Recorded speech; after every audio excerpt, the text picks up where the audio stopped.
Testing, testing, 1 2 1 2.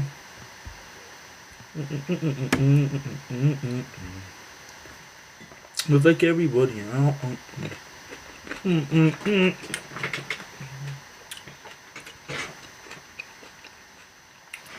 Hello, hello, hello. Quincy, I've been seeing you interact with a lot of my posts. I appreciate that. Cossie, I love that, bro. Hello, Fish Flash. Hello, Deconstructing Cat. Hello, everyone. Thank you for joining me. Hopefully my lighting setup is pretty okay. Captain Coop, hello. Hey, thank you, Quincy, man. I really appreciate that. Hope everyone can hear me nice and clear. Quincy, I really appreciate your interaction. You're a comedian. I actually did a bit of stand-up one time, Quincy. I can try and find the footage. It was so bad. Trying to make people laugh is one of the hardest things you can do. I really have a lot of respect for comedians because once you're in front of an audience, even when something is funny theoretically, it's like you're having to command people to laugh on prompt. It's very hard to do. Even when I've been to comedy shows myself, I'm like, if I was watching this on TV at home, I might find it funny. But now that I'm someone standing in front of me and telling me to laugh, basically. Oh, Dolapo joined. That's my name. I hope they stay. My namesake just joined. Trying to get people to laugh on command is very, very difficult. So, well done, Quincy. I think you're a comedian. Maybe you just run the lounge. I'm not sure. I'm gonna be talking about my religious journey today. I'm eating some grapes. Excuse me. I'm very hungry. I had a Costco run prior to this, but this is my ChatGPT generated questionnaire. Some of you that have been with me for a long time might remember that I used to previously make Sirius wants to join as a guest. Why not? Political satire. Quincy, the thing is, I do try and make it. I'm gonna bring you up in a minute, Sirius. Let me just we start number 5. All right, why not? I'm gonna bring you guys up in a minute because I do want to speak to people about this. I'm gonna be giving like my journey, but also I want to be taking questions, hearing thoughts, stuff like that. Quincy, on your point about political satire, the thing is, a lot of the things that are going around the world, they make me very angry. So I genuinely sometimes go in there trying to be funny, but then when I start, I can't contain my rage. Do make sure we're tapping the screen as well, guys, so we can get more people in here. I think the more likes that popping off makes it feel like we're having a party in here, and TikTok is like, oh, you want to join those guys having a good time. So make sure you're tapping the screen. Let's try and get those like count up. What is my denomination? Someone asked. I'm currently I should have put my title in bold. I forgot to do that. I always say I know God doesn't exist, but I believe in God anyway. I don't know why I didn't put that on the flyer. I made this flyer like half an hour ago, as you can tell. But I actually grew up Jehovah's Witness. But now I'm currently not specifically religious. Again, that would have been smart of me to put my whole title. Again, I've been running around today like a headless chicken. I went to Costco. Agnostic. I guess you could say I don't like the phrase agnostic because agnostic definition is like, I'm not sure God doesn't. I know God doesn't exist. I'm not unsure about it, but I just have a interesting desire about not letting go of that feeling. Let me bring Sirius up and I'll start talking. Sirius XM. Yeah, not quite. Yeah, quite agnostic. Testing. How you doing? You right? I'm not bad, mate. How are you? Good. I'm good. Have we been acquainted before? Your voice sounds familiar. I don't think so. I don't think so. Okay. Maybe briefly. Can't remember. Okay. Do you believe in God? 100%. Yeah. 100%. You're probably the right person to bring on here. Then it'll be a fun conversation. So what I'm going to do is just go through some background as to why I'm having this conversation, and my journey, as you wish, and then I'll start. All right. Cool. Just English. I've heard it. Yeah. And then I'll start bringing it into like how it relates to the questions you can have on the screen, because these questions are the questions. I won't say quite in this order, but as I started to go on that journey, these are some of the questions I kind of encountered. Some of them I kind of came up with. I'm proud of myself for saying that. Yeah. So I think it's useful to use it as a guide for our conversation. Does that make sense?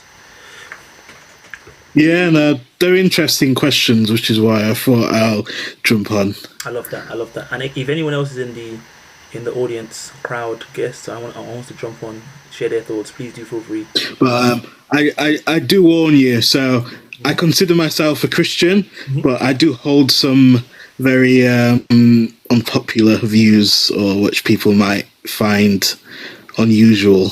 I can give my opinion, but it may be points that different people disagree with. Oh, no, I mean that's fine. This is an audience that's open to disagreeable views and views that people don't agree or disagree with. I'm sure no one's gonna agree 100%, right? So that's completely fine. So anyway, so some background about me then. I grew up Jehovah's Witness. I should record it. These lives are automatically recorded, and I always say like I'm gonna post it on YouTube after, but I'll be honest, I never do. But I should start posting them on YouTube because I do want to have a repository of long form content. Oh, big fan from Sydney. I love that. We're going international in World Weekly. Thank you so much, just Yin. Appreciate that, man. Continue to dial in. I know our time differences don't quite work, but yeah, glad you're able to catch this live. I actually have a friend living in Australia right now. A good friend of mine actually. Hopefully maybe you can join my lives one of these days. But yeah, I love the fact that my work is now going global. Thank you so much. Anyway, some background about me. I grew up Jehovah's Witness, and my parents are Jehovah's Witnesses. Their parents are Jehovah's Witnesses on both sides, and this is something that, growing up, I believed it fervently. And a lot of my friends and I just got off the phone with my friends. We used to debate God incessantly. So I'm Jehovah's Witness.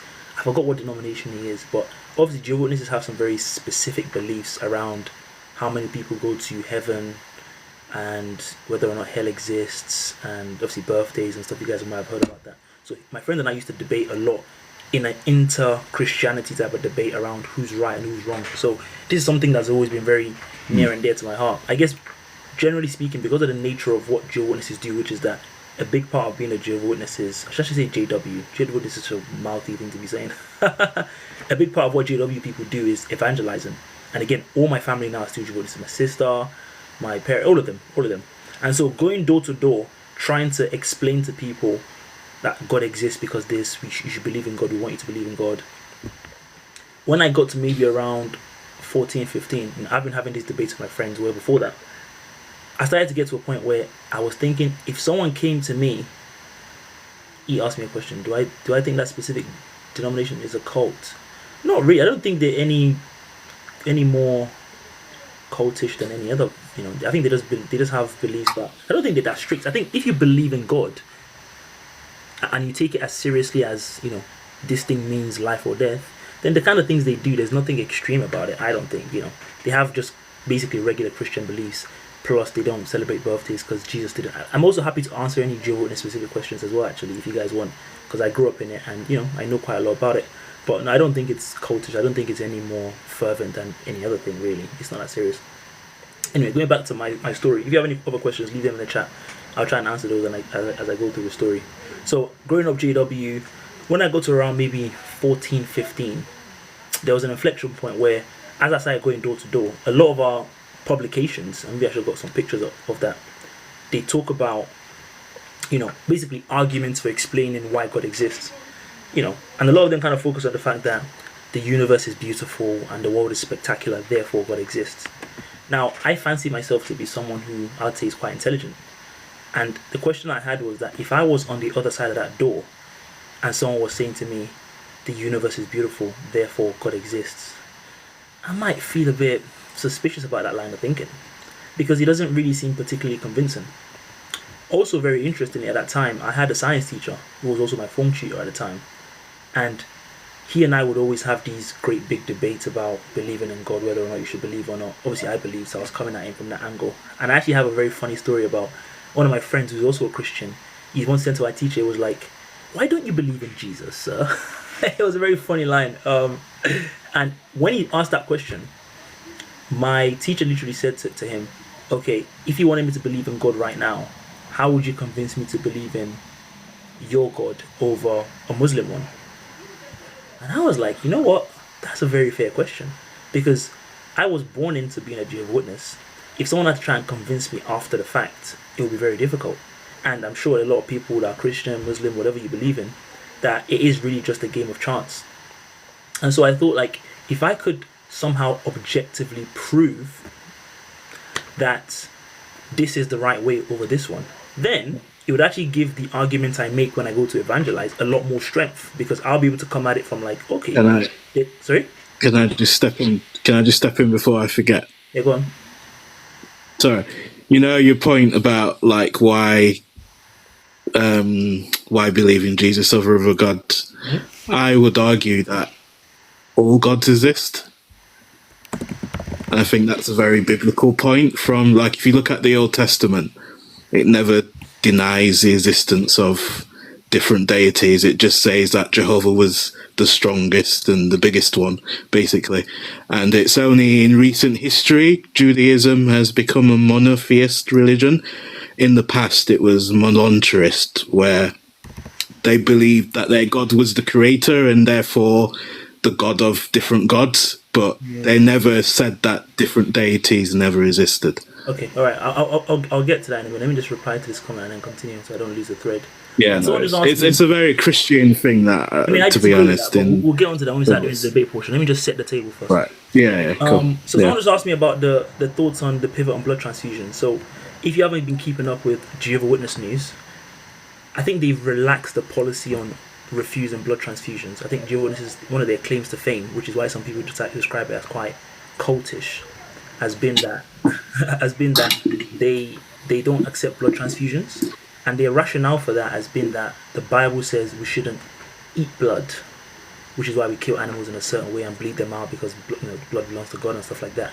So their logic was that if the Bible has clear instructions on not taking blood but eating it, you then injecting it into your body is really just doing that in another form.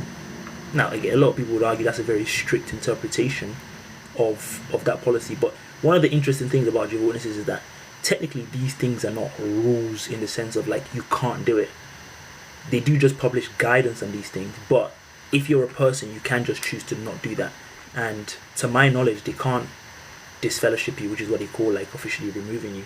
They'll just say you've made a choice that you're gonna have to answer to God, and that was it. So a lot of people that believed in it strongly would adhere to that, and they have done, but it was never under a new covenant.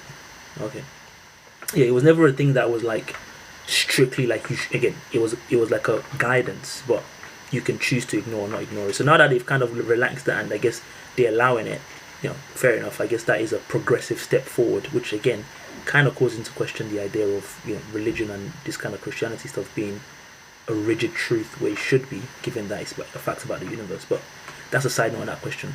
Back to what does it take to get disfellowshipped? Generally, the rules about disfellowshipping is more like if you sin but you're unrepentant. So you can sin and you can be rebuked and stuff like that. But the idea about being disfellowshipped is like if you're basically unrepentant and you don't apologize and see the error in your ways, that's kind of when it will get to that. So again, there is some latitude in like you can be forgiven if you show genuine contrition and stuff like that, but that's kind of roughly how it goes. Anyway, back to my story. So when my teacher said that, I know Sirius, you just made the point about how there are different religions, how all these gods exist, and they're all true in their own way. I disagree with that. That's not really what's being preached, because if you have a religion that fundamentally doesn't accept Jesus as the Son of God, this is not like a minor point. But anyway, let me not get distracted. And so I said to myself, if I could try and find a line of reasoning that I can use to convince myself that, first of all, being Christian is the right way, wrong way, whatever, then I can then be able to convince my teacher of that. But also I can then start to peel back the layers of understanding how true this whole thing actually is, because at that time I was somewhat on my King Solomon journey. If you guys have read Ecclesiastes is like King Solomon ranting about how nothing in the world makes sense. And I very much felt the same way. But at the end of Ecclesiastes, King Solomon was like, you know what, nothing in the world makes sense, but ultimately the only thing that makes sense is just believe in God. Very sobering conclusion to reach. So that's where I began to trying to understand, how do you prove Christianity or Islam being the right or wrong one? And essentially where I started off doing that, number 4, yes, I love the way just answering the questions. I love that. We'll get to the questions in a minute, guys, but I love the enthusiasm already. Do feel free to drop any other questions you might have.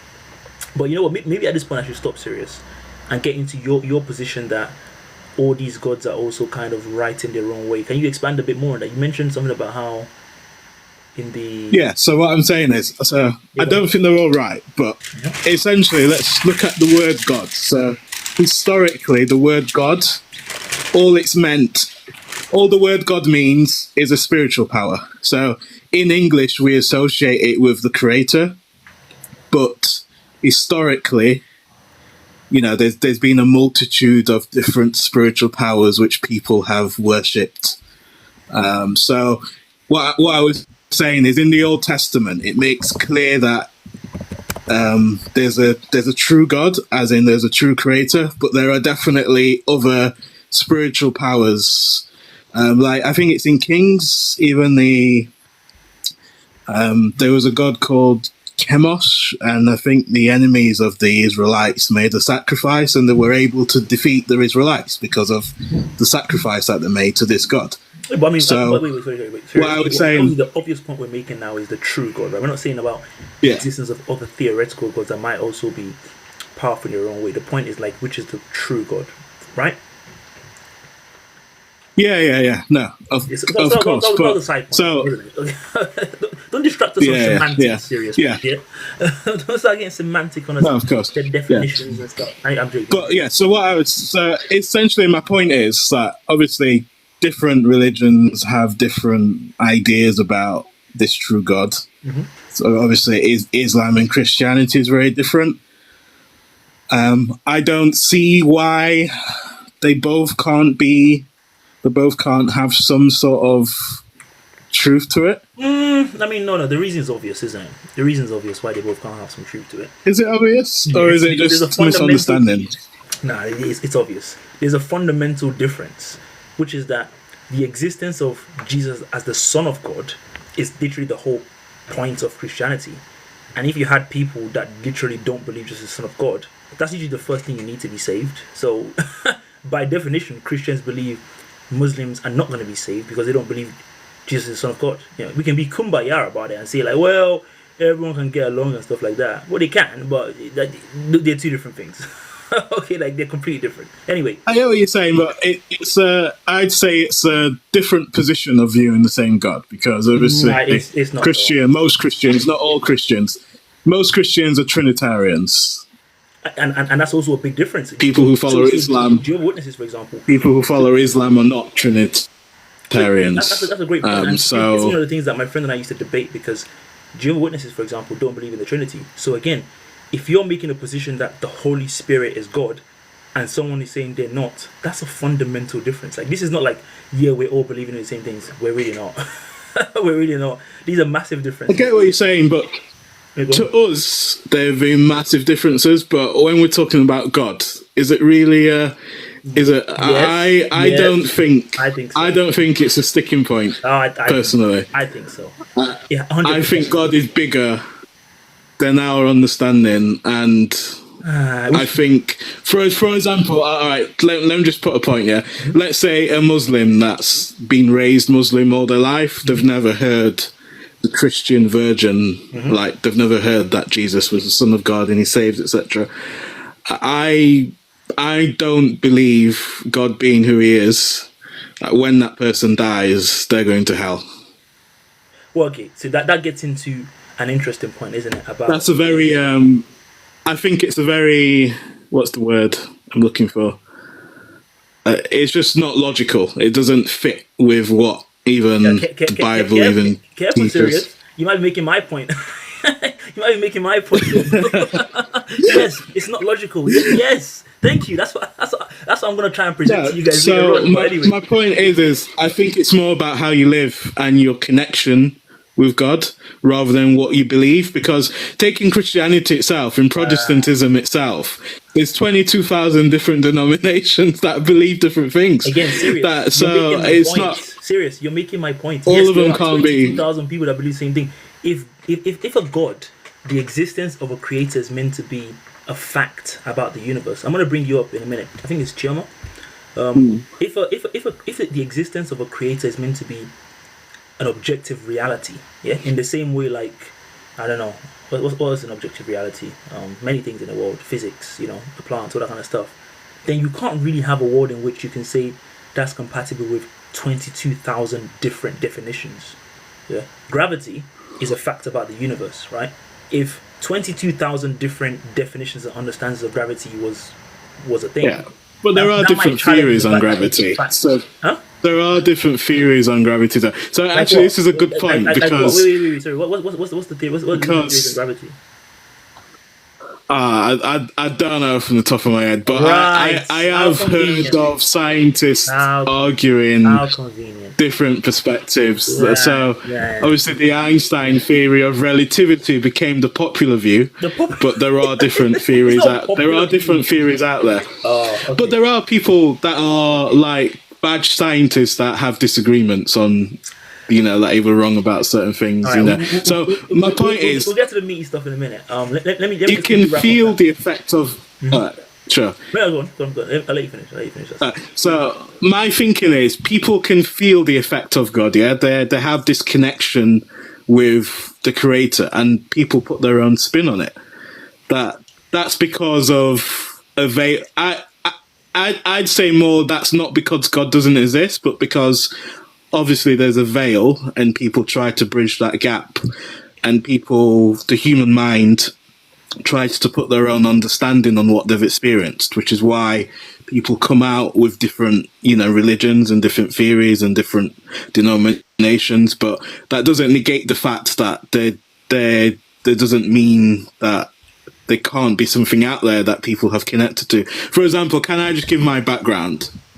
Let me wrap up the story. Very briefly. Let me wrap up the story first about the origin story of these beliefs. This is Cool. way more entertaining. Yeah, sure. So anyway, so we got to that point where I'm trying to prove now. If you guys remember, if you just joined us, quick 30-second wrap up. I grew up Jehovah's Witness. I was born in it. My parents are Jehovah's Witnesses. My dear parents are Jehovah's Witnesses. I've been trying to unpack the layers of how do we go about finding out if a God exists and what the nature of this God is. And I started this in probably like year 10 or so. The point I'm at that journey and that story was Kossi. Okay, boss. What the hell? Your wish is my command, sir. Is that I'm trying to understand whether or not Christianity or Islam is the one true, religion or whatever, all that kind of stuff. And so we're at the point now where you're trying to understand what the difference is. But there are also actually what I found was even within Christianity, like Sirius and I were already getting into, there are some questions that are being raised that that are basically worth answering. So a lot of times when you talk about not believing in God or having questions about it, people always think about it from a sense of maybe you find the rules too restrictive, all that kind of stuff. But there are actually some I think Chiama's gone. There are actually some fundamental. Where is she? I think she's gone. Oh, I think she might not have enough followers. If you haven't got enough followers, I don't think I can even bring you up. I think you have to have 50 or so, or 100 or something like that. I think. But the questions you can see on the screen are the kind of questions I started to ask myself when I went on this journey. So I remember thinking about the concept of perfection, for example, and in the Bible it talks about we're all going to be perfect. Yahweh is the way. And that was probably my first big question, which is that if you try to understand the concept of perfection, it's meant to mean something that is actually not really well defined. And maybe Sirius, you can weigh in here. Adam and Eve were perfect, right? They were created perfect. Jesus was created perfect. Satan, initially, if you believe the origin story, was created perfect. All those people were either tempted to sin or eventually did sin. In Satan's case, if you try to understand the story about the origin story of Satan, the devil, he was created as an angel who doesn't have any flesh and blood. So theoretically, he shouldn't be subject to the desires of the flesh, as the Bible describes it. But he was somehow able to be tempted by how much power God had, even though at that time, everything on earth that existed was perfect beings and God himself. So perfection doesn't mean being free from sin. It also doesn't mean immortality, because obviously Jesus died. So what does it actually mean? Serious, do you want to weigh in here? It's an interesting question. I'm for an interesting question. I'd say it means it's more of a becoming. It's more going in the right direction. You know, one thing I'm not a big fan of, Serious, is semantic games. I think you like semantic games. all this talking by heart, all this prevarication. It's going in the right path. What does that mean? in the future, whatever that fucking So means. Like, I think the ultimate perfection is God, yeah, and I think the true purpose of us being here is becoming like Him. And if so, no one's going to be perfect until they're the image of God, like we were created. But if you're heading in that direction, it's maybe it doesn't fit that definition of perfect, but I think it's good enough. I mean, what do you guys think, chat? Has he really answered my question? I don't think so. Because I think these are questions that I'll promise you, if there were answers to these questions, given of how much time I've devoted to this, I would have figured it out by now. I remember asking my dad this, because I used to go to church back then as well. And the question was, what does the Bible, I don't know if Islam has the same definition, but what does the Bible mean by perfection? Because obviously we're promised in the Bible that we're going to go to heaven or paradise on earth, if you believe in that. And in that world, we're all going to be perfect. But perfection is not actually really defined as a concept, because all the beings that have been perfect that we know about, they've all either sinned, kind of like imperfect humans like we do, or they've just died.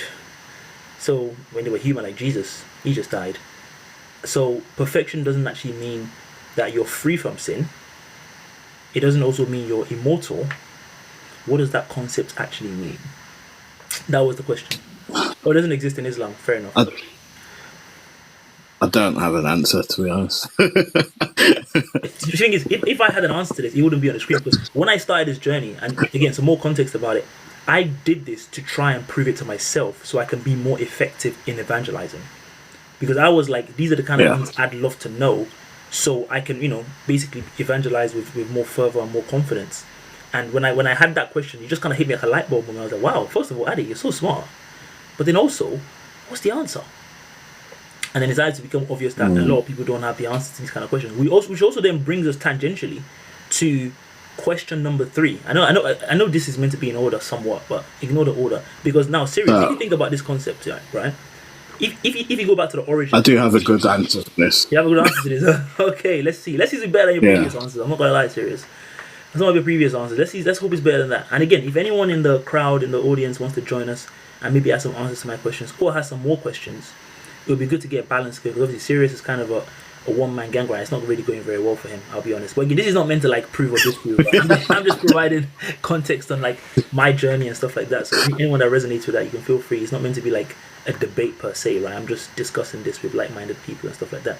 So Sirius, back to what I was saying. That perfection question is there on its own, right? Now think of this. If when the universe and everything was created or whatever, it was God, he created all these angels, and then obviously Satan was one of them who then sinned. Everything comes from God. Doesn't that also mean sin has to come from God? And if sin then comes from God, 100%. that kind of means that God is not perfect? That's not good. So I 100% do think sin comes from God. Like I said, a lot of people might find my views, right? Some Christians would be like, "Oh, you can't say that," etc. But there's a verse in the Old Testament. I can't remember what it is. I think it's in Isaiah, where it says something like, "If day happens in a city, I cause it. If evil happens in a city, I cause it. Day and night comes from me," or something like that. Mm-hmm. I'm misquoting it slightly, but it's something along those lines. And so, if you look on the original story of Satan, not the modern view.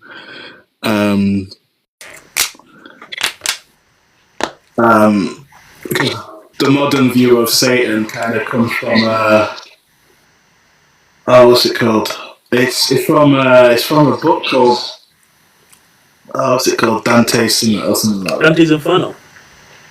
Yeah, but like the Jewish view of Satan is that Satan is an angel. What? He's God's policeman, basically, whose job it is to lead us astray. Oh, okay. On At the hand of God. Yeah. On purpose. But how does that fit into like when God? I imagine, do they also believe that when God created him, he created him as a good person, and he turned bad, but he was always bad and was created to be bad, so he can kind of trip us up? don't really view him as bad. He's just like a judge. He's got a hard job to do, but someone's got to do it. but I mean, again, serious. I'll be honest, not a particularly convincing answer. Obviously, you've got the law of God in the Old Testament. Yep. And God wants people to, throughout the Old Testament, God has tested people. He wants people to prove themselves that they're following His law, that they're righteous. And one of the ways that He does that is sometimes He throws obstacles in people's way. Not for the purpose of leading them astray, but you can't grow unless you have challenges. So what is a life coach? Is that what he is? Those catalysts are there. If people use them in the right way, it's like refining gold. Serious. You just painted a picture of God as a kind of life coach, whose job it is to kind of just sharpen us up and make us go through life stronger, which kind of seems incompatible with the grandness of the being we're talking about. We're talking about an all-powerful being that brought entire life into existence, and now you're saying part of that is for Him to also just trip people up in a way to make them tougher. I mean, again, I don't want to be the person that makes the kind of points, because I actually don't really think these points are that strong. But then you have people that will ask the question of, like, what's going on with the Palestinian people right now? Is this all part of a three-dimensional chess game to trip them up so they can see the strength in their value? It doesn't seem like a very convincing argument, serious. I'm sure you know.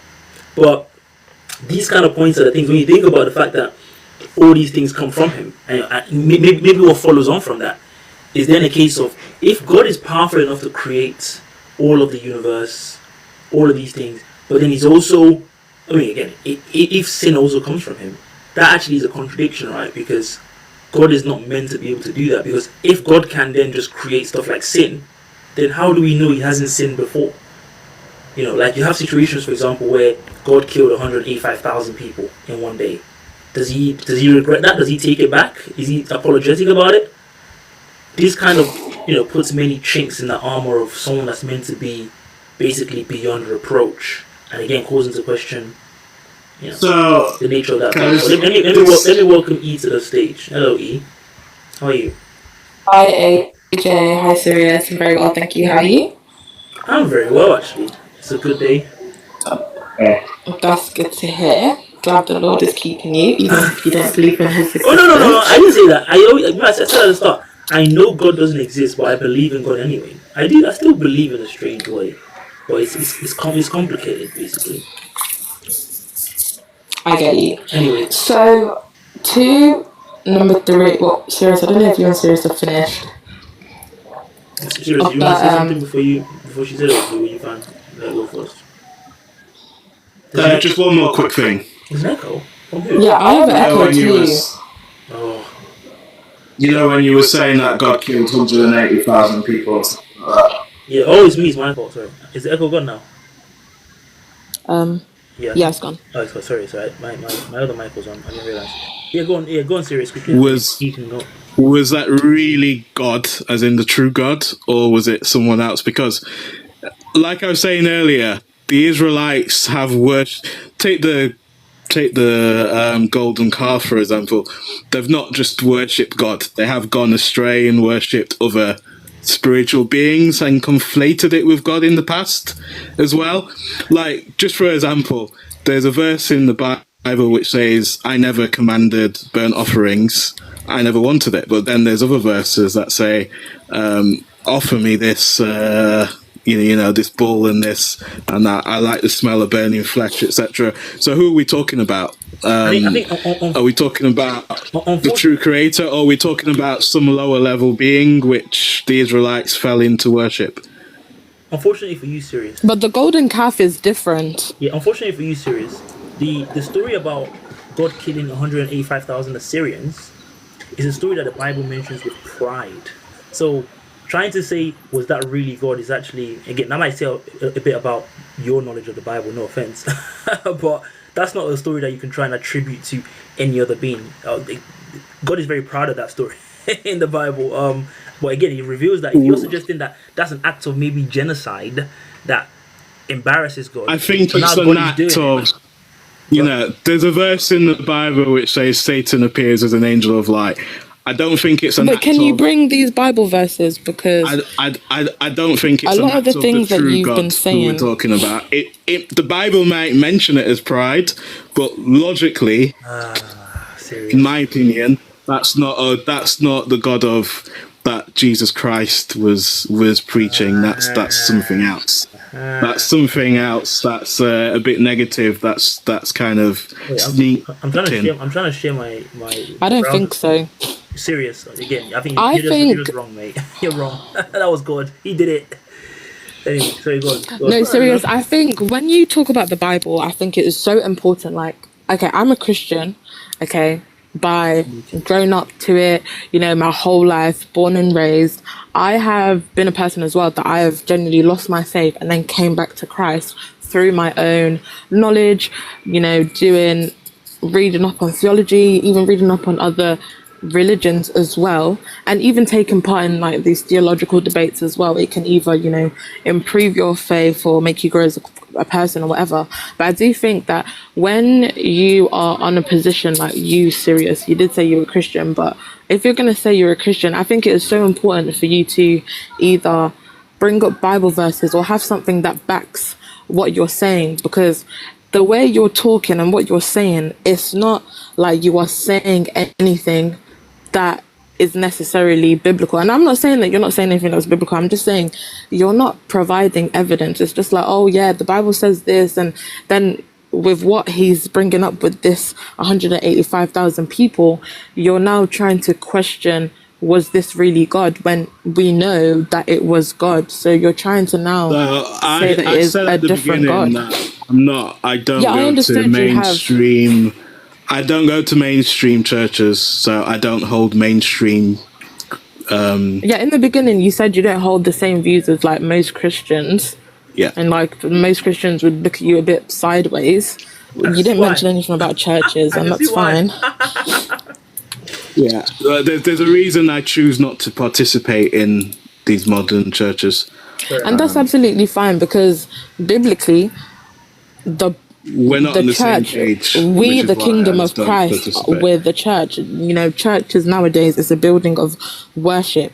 So you don't necessarily have to go to church to be a Christian, but you do need, like AJ said, you do need to believe in Jesus Christ, accept him as your Lord and Savior, and in order for you to be a Christian, which is why earlier when you were like, Muslims and Christians were under the same God, that was absolutely wrong. Would you not say Jews are under the same God? No. I do believe. Jews don't believe in Jesus. I do believe that Messianic Jews and Christians are more aligned, but Jews of today, no, because they don't believe that Jesus Christ is the Messiah. So what are they worshipping then? Just thin air?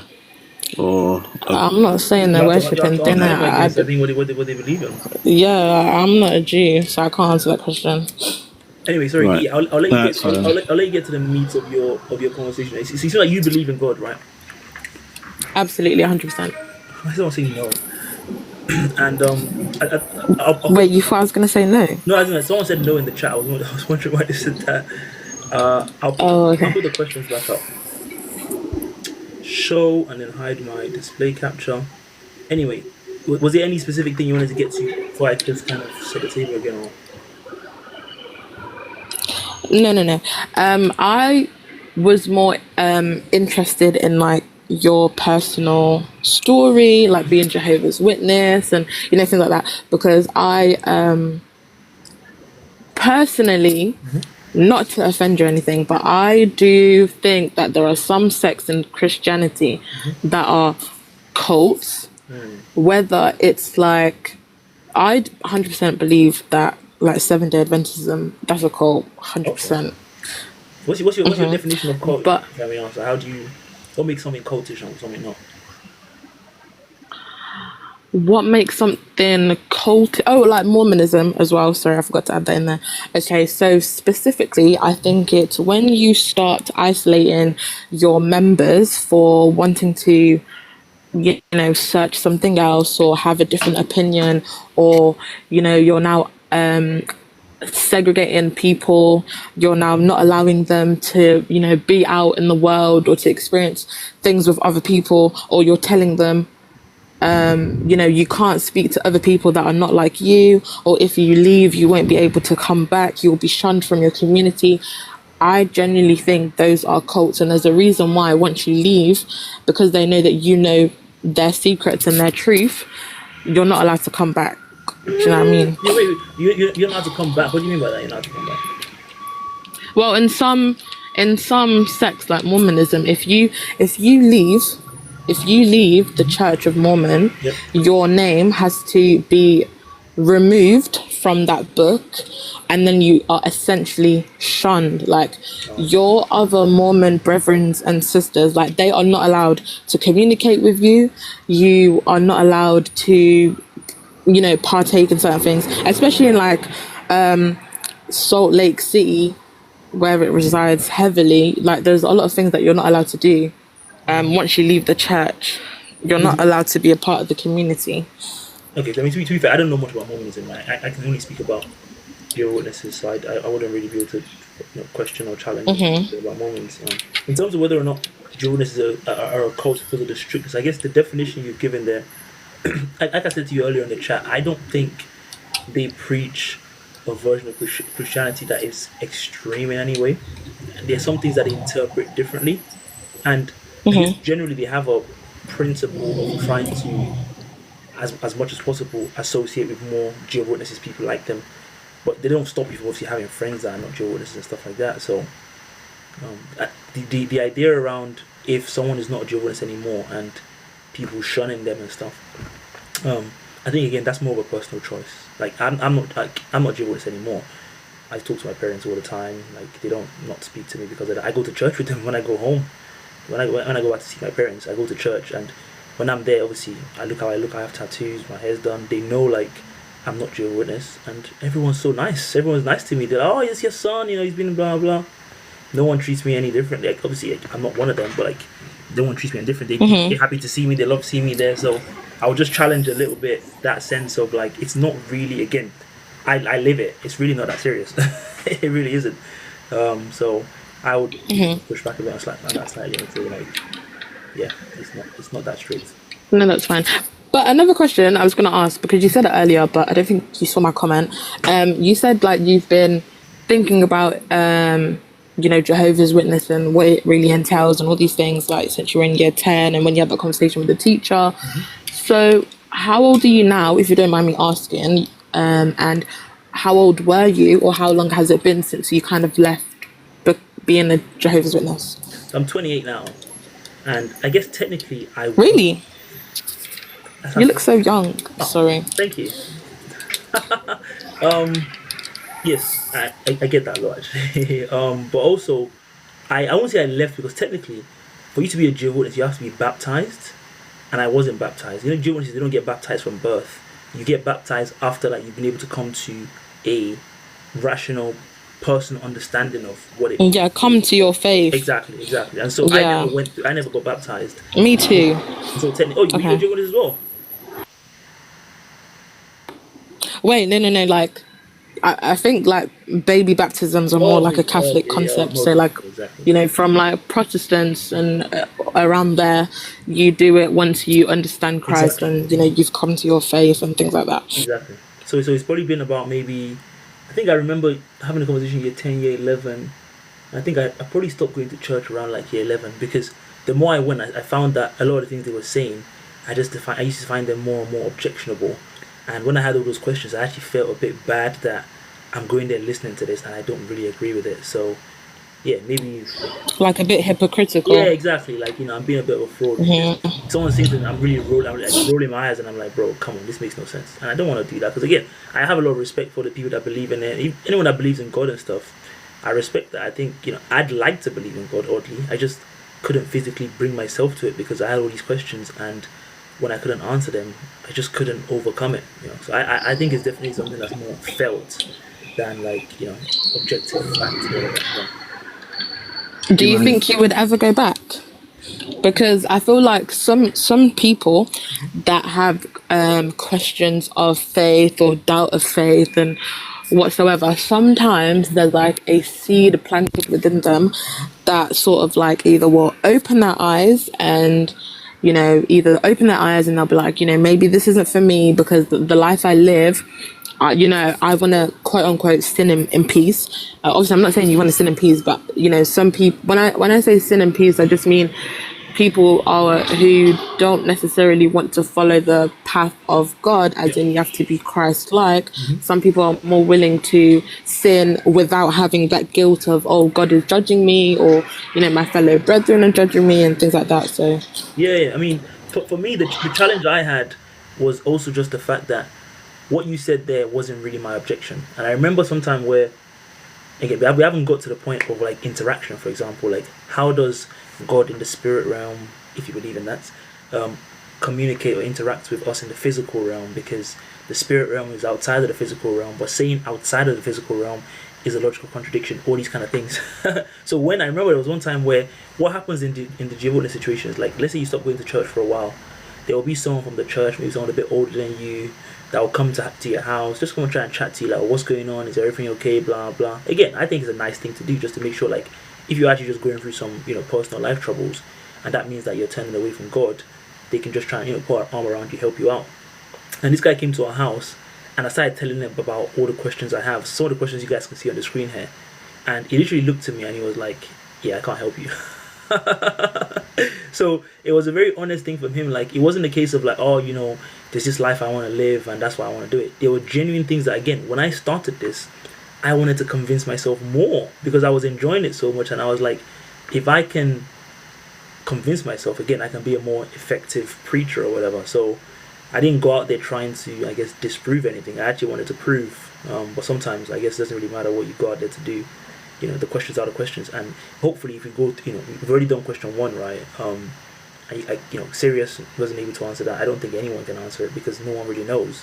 When you start to get all these questions that no one knows the answers to, imagine your head being filled with 100 of them, you're gonna start realizing at some point, like, there's not a case of just ignoring your mental reality and just going somewhere just because you want to believe. Like, if you believed, you would, but if you haven't got answers to those questions, then you'd struggle to. And so maybe we should go through to the second question, and maybe you can help us with this one as well. So the question, where is God? So someone asked me, let me just make sure I'm not checking, I'm not missing out any questions in here. Is JW Christianity, or is it rooted in it? See, these are the RA, in as much as I appreciate the question, these are the kind of semantic games that I don't like playing. What does that mean? I'm not sure what that means. Even if you explain in a bit more detail, I can answer you, but I don't know what that means. When people start playing all these semantic games, like, I just, like, let's get factual, please. Let's get locked in. Is there any other questions I'm missing out on? Also, feel free to follow me, by the way. Obviously, I'm doing God here. I usually do more socio-political analysis, stuff like that. But I'm not bound by one topic. I'm just an all-round smart guy. So if you find and you like all-round smart people, this is a place to hang out with fellow smart people like yourself. Oh yeah, someone asked, why do they believe only 144,000 can go to heaven? And RA, that's a specific question I can actually answer. So keep your questions like that. Again, no offense, and I'll be able to answer them. So the question around the 144,000, I'm going to show you guys where that comes from. That comes from Revelations. I think it's Revelation 7. There we go. And I'm going to bring my screen back up so you guys can see where it comes from. So the only difference between Jehovah's Witnesses and other Christian sects is that Jehovah's Witnesses read the 144,000 literally, whereas a lot of other Christian sects, they read it figuratively. So if you can see that, this is Revelation 7, and it talks about 12,000 from each of the 12 tribes of Judah. Can you see that? 12,000, 12,000, it goes all the way down, 12,000, 12,000. So 12,000s, that adds up to 144,000. That's where the number 144,000 comes from. And so Jehovah's Witnesses believe that because there's going to be heaven, and then you're going to have paradise on earth, which is like the earth is going to be like a Garden of Eden reborn or something. The vast majority of people are going to be on that paradise on earth. If you look at Psalms 37 verse 9, verse 23, something like that, I think it says it in there. And then everyone else, these 144,000 are going to rule with God as kings and priests and all that kind of stuff. So that's where 144,000 comes from. No worries, mate. No worries at all.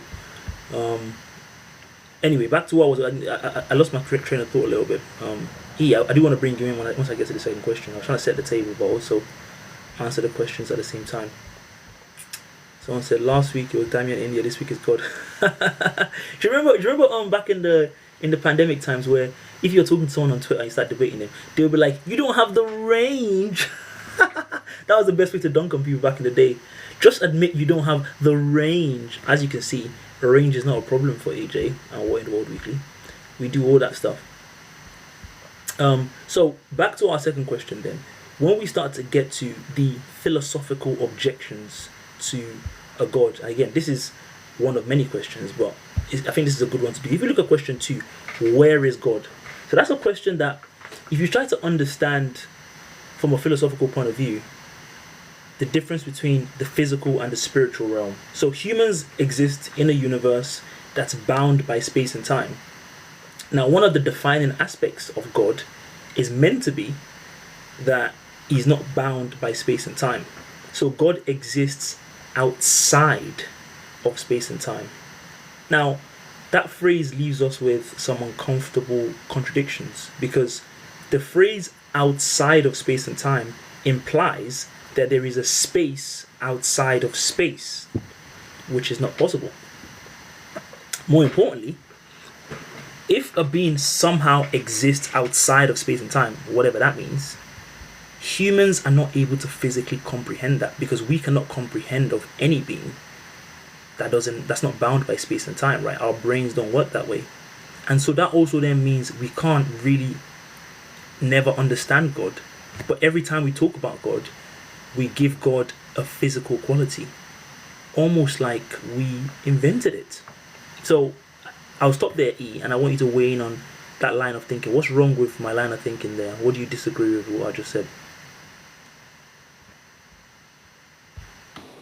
I don't disagree with what you're saying when you say, like, as us Christians, we do say that God is outside of space and time, and we do say that, like, in wait, let me find the verse.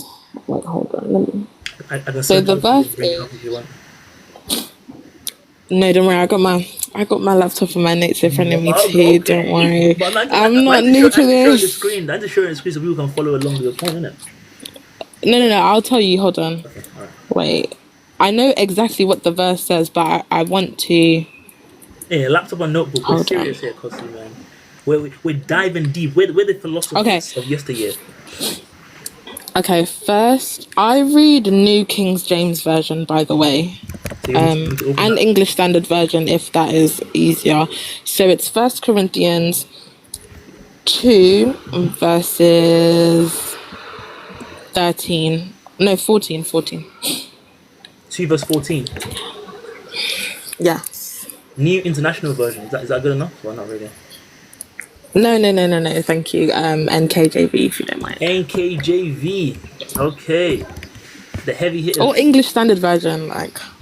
Because I mostly read a lot of the Bible in French, Ooh, but when I read it in English. Oui. Alright, I've got it. Okay, what does it say? It says... Okay, now you see that? Yeah. But the natural man does not receive the things of the Spirit of God, for they are foolishness to him. Nor can he know them, because they are spiritually discerned. What does that mean? Expand, please. Okay, so you see how you're saying that it's a contradiction for God to be outside of space and time. And you see how earlier you said that you didn't like the fact that people, when they asked you, or when you asked them about the existence of God and but the creator question, it was like, look at everything around us. Like, how can you not know that there's a creator greater than us, or how can you not believe in the creator because of like the world around us? Yep. And I feel like when it comes to understanding God as a whole, especially when it comes to the question, where is God? Because we cannot physically see God, we would not be able to kind of understand where he is, because it's not something that you can see. when it comes to being a Christian, it's more of a spiritual relationship instead of a physical connection. Do you get what I'm saying? No, I mean, So no, I don't actually, but with I'll let you finish. I don't want to interrupt you. Go on. okay. So with this, what I'm saying is, outside of Christianity, Yep. with a question like this, we as Christians, we can't now answer and say to you, oh, God is here, or obviously we can say God is in heaven, but someone like you will never be able to accept that answer because you're not thinking on a spiritual level to the way we are. You are more trying to think of like a logical reason to understand who But he is. I wouldn't say I wouldn't accept that because I'm not thinking on that level. I'd say I wouldn't accept it because that doesn't answer the question. The question where is God is not trying to say like I want to know where it is, like literally, right? The question is about the logical contradiction inherent in a being that doesn't exist in space and time. So if you're saying that God exists outside of space and time, you have to contend with the fact that you're admitting to a logical contradiction. Because if God doesn't exist in space and time, even saying like God's always existed, that even binds him by time in a way that he shouldn't be. And as a human being, you can't comprehend of such a concept, right? So even as you're saying it, it's not even making sense to you. It can't because you and I are human in the same way, and we can't conceive of a being that exists in space and time. That's what I would say back to you. No, but I would agree. Okay. I'm not. I would agree that because I am a human being and because God is a God, I'm not going to 100% understand his whole being. Like the size of him and the size of me, they're incomparable. Right. Like I'm not going to think like as a human being that I can create this whole entire world, this whole entire earth. Like no, I think when it comes to human beings and God, we're on such different scales. And I do agree that he is outside of space and time, Right. specifically because if we look in Genesis, it took him 6 days to build the earth and then he rested on the seventh. But in our time today, 24 hours in a day, 7 days a week, would we have enough time as human beings now to create this big world in front of us? So I'm kind of like, I can agree that, you're saying it's an illogical contradiction. I can agree, but then I'm also saying to you that something as spiritual as him, we're not able to see it. Okay. If that makes sense. And then when you spoke about the physical and the spiritual realm, there are some people who are able to see the spiritual realm, like regardless of whether you're a Christian or not, that you will genuinely see some people be like, they can see demons or they can see this.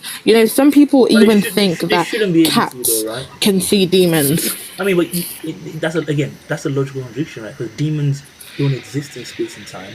So if you can see them, they're not really demons and all that. They're just figments of imagination, perhaps. Can I just say that I disagree with your assumption, about God not existing within space and time?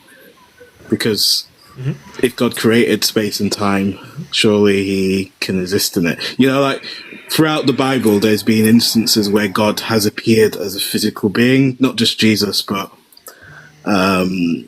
the people who have like a burning bush. The burning bush, the dove as the Holy Spirit, and there's other instances in the Old Testament, like even Jacob fighting. I think that was a dream within a dream, actually, but Jacob fighting the angel. So God can step into space and time without there being any difficulties. Are you sure you want to go down this path, guys? If you think about what the implications of that would be, that would mean that God is potentially finite. Yeah, if you exist in space and time, you have to be finite. That also then means that potentially, the question is how would God? Where would it be? Step himself down. Where is the path? It's like it said that Jesus made himself lower than the angels, a little lower than the angels, when he was incarnated in the book of Hebrews. That's a language thing. We're not doing language stuff here. How would you then interact. So God goes into the physical realm. How does he? Where's the bridge from going from one to the other? And again, from going from one to the other, you're admitting that the spiritual realm is really a physical place. Because how do you transform yourself? Like, you guys seen those films of like those Marvel films where like they're trying to take over the Earth and they come down Like Doctor Strange. Yeah, the portals open and by admitting that there's a portal somewhere, you're admitting that the other realm has to also have some kind of physical binding, which you don't want to do. But it does. Biblically, it does, because it says, I will find where, but it says things happen in the spiritual realm first and then they happen in the physical. So there is something that binds the spiritual and the physical. Like I can agree there, but not everyone can have access to the spiritual.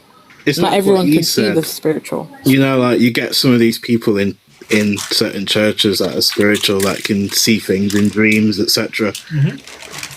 You know, and they'll dream something before it happened. It's almost like it's happened in the spiritual realms first, and then it happens later in the physical world. I mean, you made a point earlier about the fact that maybe these things are just beyond our understanding. And I do think that's a compelling argument. Right? It is just possible that this is just beyond us. But the only problem with that kind of line of reasoning is that then by that logic, I could also invent my own God tomorrow, give it a bunch of incoherent definitions, and then when you challenge me on it, I could just say, well, you just can't understand it because it's beyond your understanding. So how do we then know that that's not really what's going on here? But you could do that. And that's not to say that there's not people that do that. Anyways, people do that. This is what I meant earlier about people putting their own spin on denominations and religion. I honestly think the most important thing is someone's experience with God rather than what they believe in. I mean that's the most important thing. If you have if you don't care about whether or not this is objective fact or not, of course, yeah. If you just want to believe in what you want to believe, no one's going to start arguing with you and saying, "How dare you believe that?" If you want to understand it from I was coming at this from like a philosophical type of understanding, to try and find out for a fact. I get that. Is this true or not? Then you can't just be dealing with like, well, it's just my experience, because come on, at some point it's got to mean something, right? So back to my other question again: if someone can just invent their own God and give it a bunch of different definitions and definitions, let's go with that no one can understand, or it's incoherent, but then they can always just fall back on the fact that, well, you wouldn't understand, you're human anyway. How do we just know that Christianity is just not doing the same thing? I think experience proves it. So I think there should be, like, if people are saying that Jesus is real and he can save people, there should be some physical effect. So, like, for example, I became a Christian at 13 because I was healed after a bunch of pastors prayed for me. I later on kind of started questioning things, which is why I kind of went outside the church, but I 100%, because of that experience, I 100%, confess and that, that I do believe that Jesus is real because of my own personal experiences. So I think if religions are making claims, there has to be something to back that up. So I know. But can't a Muslim say that as well about Islam? Of course they can. Maybe. Right. Maybe. So I don't know. I don't know about Muslims' experiences with healing and stuff like that, but. Well, they also have their own types of exorcisms, if you believe. It's called Ruqya, isn't it? And this is precisely what the issue that goes back to my point earlier about saying, like, aren't we just all worshipping the same thing, just giving it different definitions? We don't. But I think the issue here is... So you're including yourself. I mean, when it suits my purposes. Yeah. And again, this is the issue. Like, this is what I was running into when I was having these reflections and discussions, because I was like, all the points you can make for, at that time I was obviously Jehovah's Witnesses, nominally speaking. Anyone that believes in whatever they believe, they can always say the same things. Like right now, we're having this conversation primarily from a Christianity lens, because we all kind of grew up in Christianity. Both of you are Christians right now. if we grew up in Islam or Confucianism or whatever, we'd be speaking about it with the same background template, and inherent in that discussion would be the fact that Christianity is the right one. So the subjectivity of it, to me, it didn't lend itself to trying to find out objective fact, and that's why a lot of my arguments had to get more philosophical, like the interaction problem I just laid out, which again is kind of hard to discuss and debate. And if we now go on to the fourth question, I have my own opinions on the interaction thing, but it's not Christian. It's I want to hear it. A bit wacky. I want to hear it. It's a little bit wacky, to be honest. So Guys, I think when we're talking about when we're talking about spiritual beings like angels, demons, ghosts, I think they're on a different level of the electromagnetic spectrum.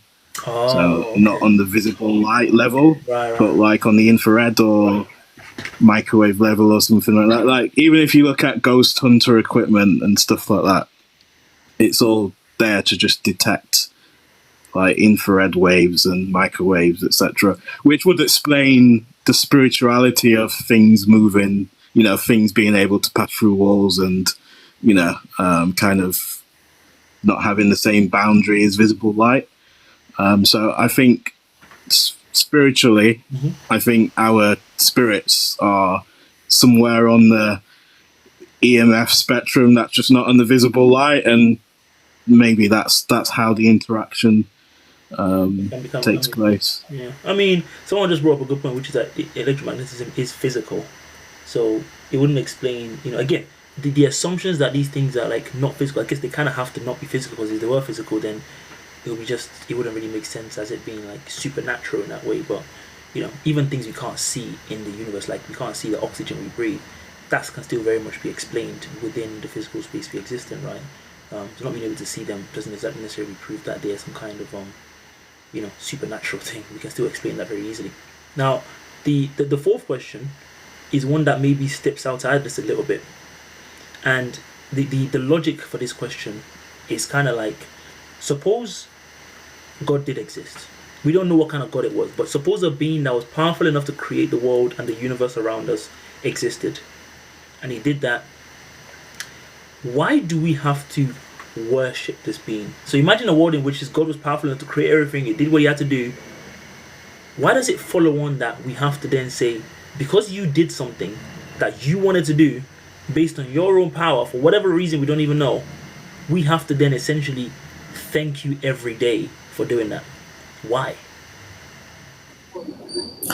Just because God created us doesn't mean that we have to worship him. And you have your own mind, your own choice, your own ability to do things, especially the way you comprehend things.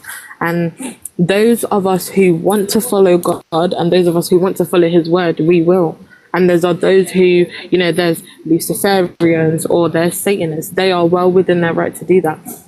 God is not asking any of us, God is not forcing any of us, I should say, to worship him. He knows that there will be people that won't make it to heaven, and he knows that there will be people that won't want to worship him. Wait, if you stop there, if you're saying God is not forcing people, but there is a punishment attached with not doing it, I mean, that is a bit... Yeah, but not every single person.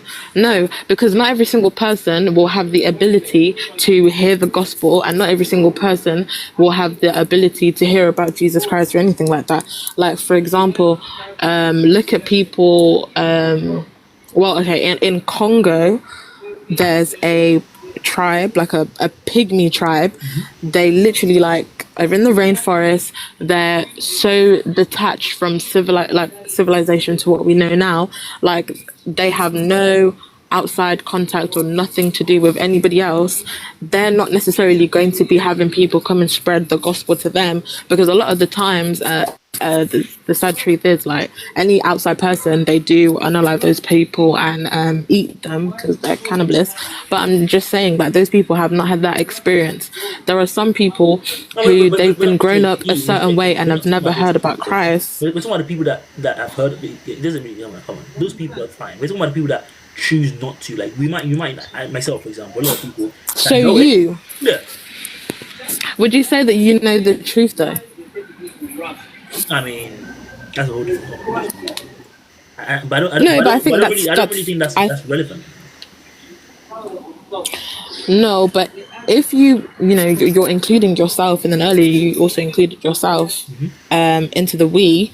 So we, like you said, if you are someone who knows the truth about God, why would you not worship him if allegedly you know the truth? Why should I? Why shouldn't you?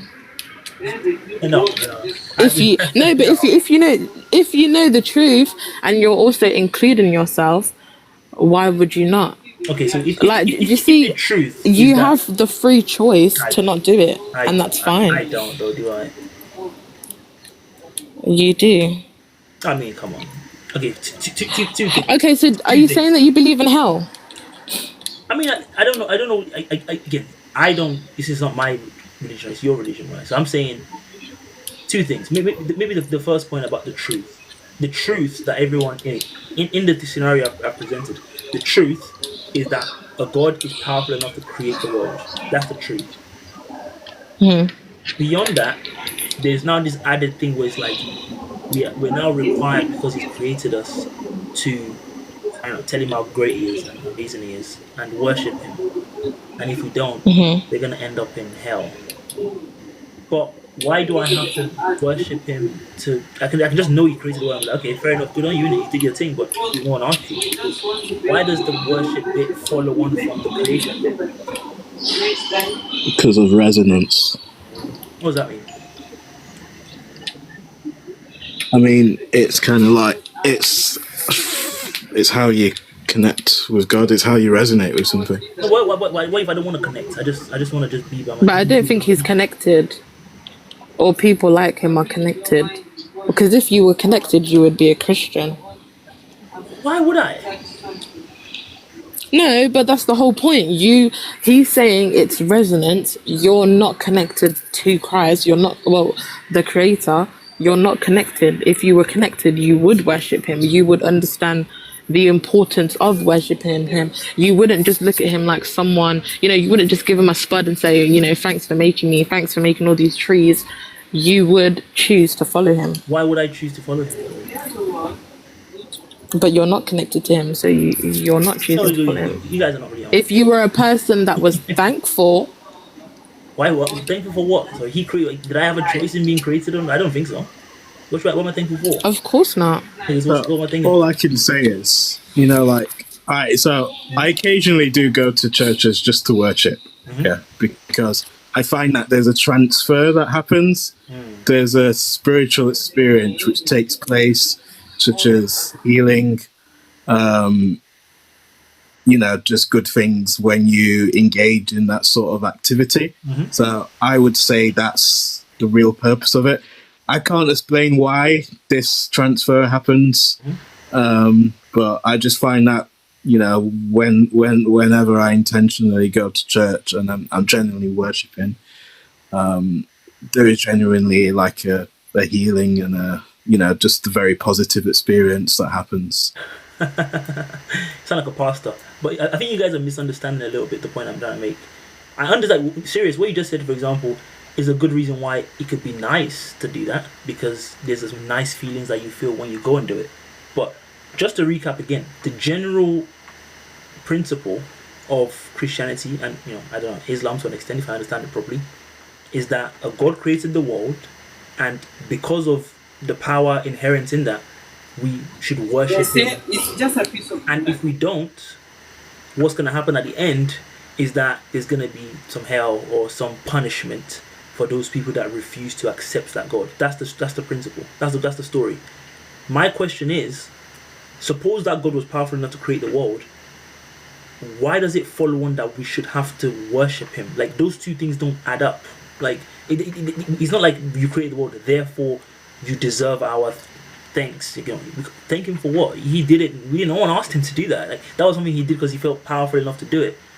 So, the compulsion to have to worship God doesn't really follow on. Like, I can actually know God exists as a creator, but the obligation to then add the religious element, which is where that's the second rail, right? That comes with the Jesus and all that kind of stuff, I don't think is obvious. Does that make sense, what I'm trying to say?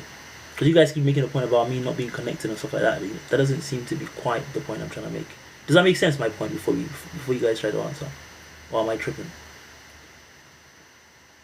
Anyone? They're both on mute. No, sorry. It makes sense, but you don't have to worship him. Obviously, you're saying that there's this whole, if you don't worship me, you're going to die. You're going to hell, sorry. But I don't think for someone that doesn't believe in hell that you should be worried about that, regardless. Because it's not something that you believe in. And at the end of the day, you don't even know if God exists. Really, you can't prove or disprove his existence, and I'm not saying that I can either as a Christian. Before anyone asks me to start proving God to them, but you know, I genuinely think that if it's something that you have a view of wanting to be a Christian, and you know you want to follow that life and you want to follow the righteous path, then of course you are going to reap the reward of eternal life. But if you are someone that is choosing, even if you believe or you know the truth, you're choosing to ignore that, then that is fine, because at the end of the day, the same way that, you know, we all have temptations and we all have desires, is the same way that we all have a choice of what we want to do in our lives. The same way that God is recognizant that not everyone is going to always choose him, and that's fine. He is merciful, and if you would at the end of the day to come back to him and say, you know, I want to repent for everything and I want to become I want to turn to you, I want to come back to Christ, then of course he's going to be gracious towards you and he's going to show you mercy and he will accept you into his arms. But if you choose from now, like you're 28 until whenever you die, God willing, you live a very long life. But if until when you're like 90 years old, let's say, you know, on your deathbed, or, you know, you're still choosing to be stubborn about it, that is fine. But you do need to know that the choices that you make now, they will be the reason as to where you go if you do go to hell. But I feel like you haven't answered my question, respectfully. Because what you See, just this described is is where kind of what I'm a little bit controversial. Okay. So I agree with E.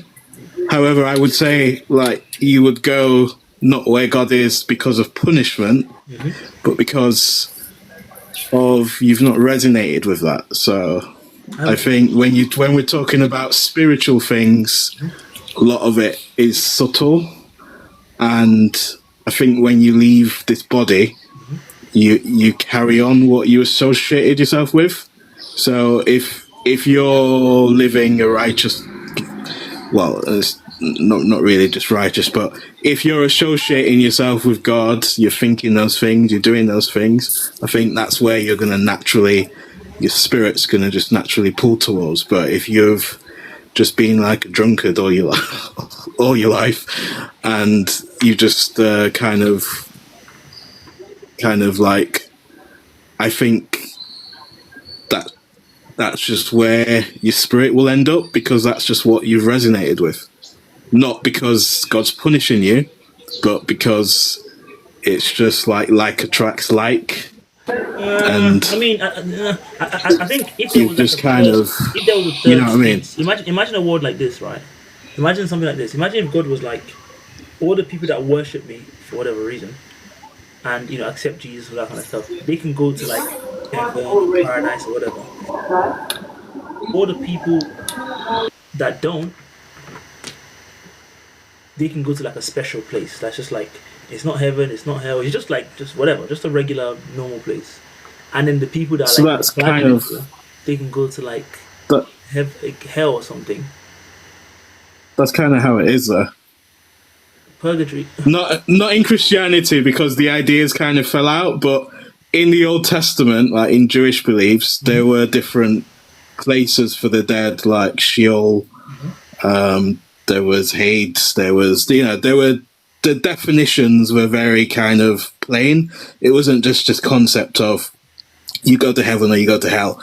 Like, there's even this concept of there being different heavens. It says Enoch was raised to, is it the second or third heaven or something like that? So there's different spaces. No, It's just some of these ideas have kind of died out with Christianity.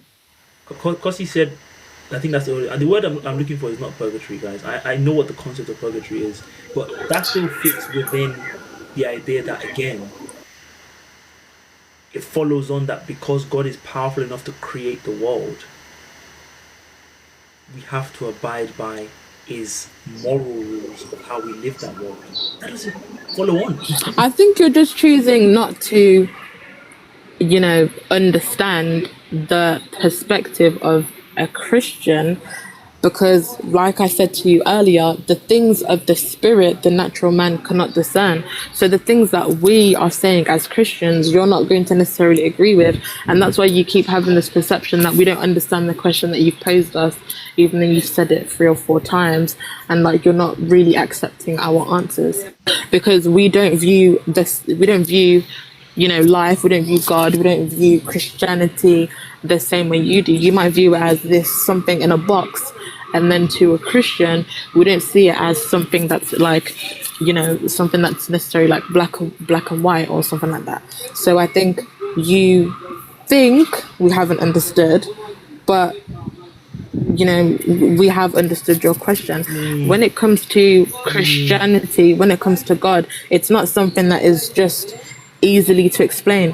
That's why, when anyone is having a theological debate, you can't always go into a debate thinking, I'm going to bring this person to my side of my religion, or, I'm going to turn that person away from their religion.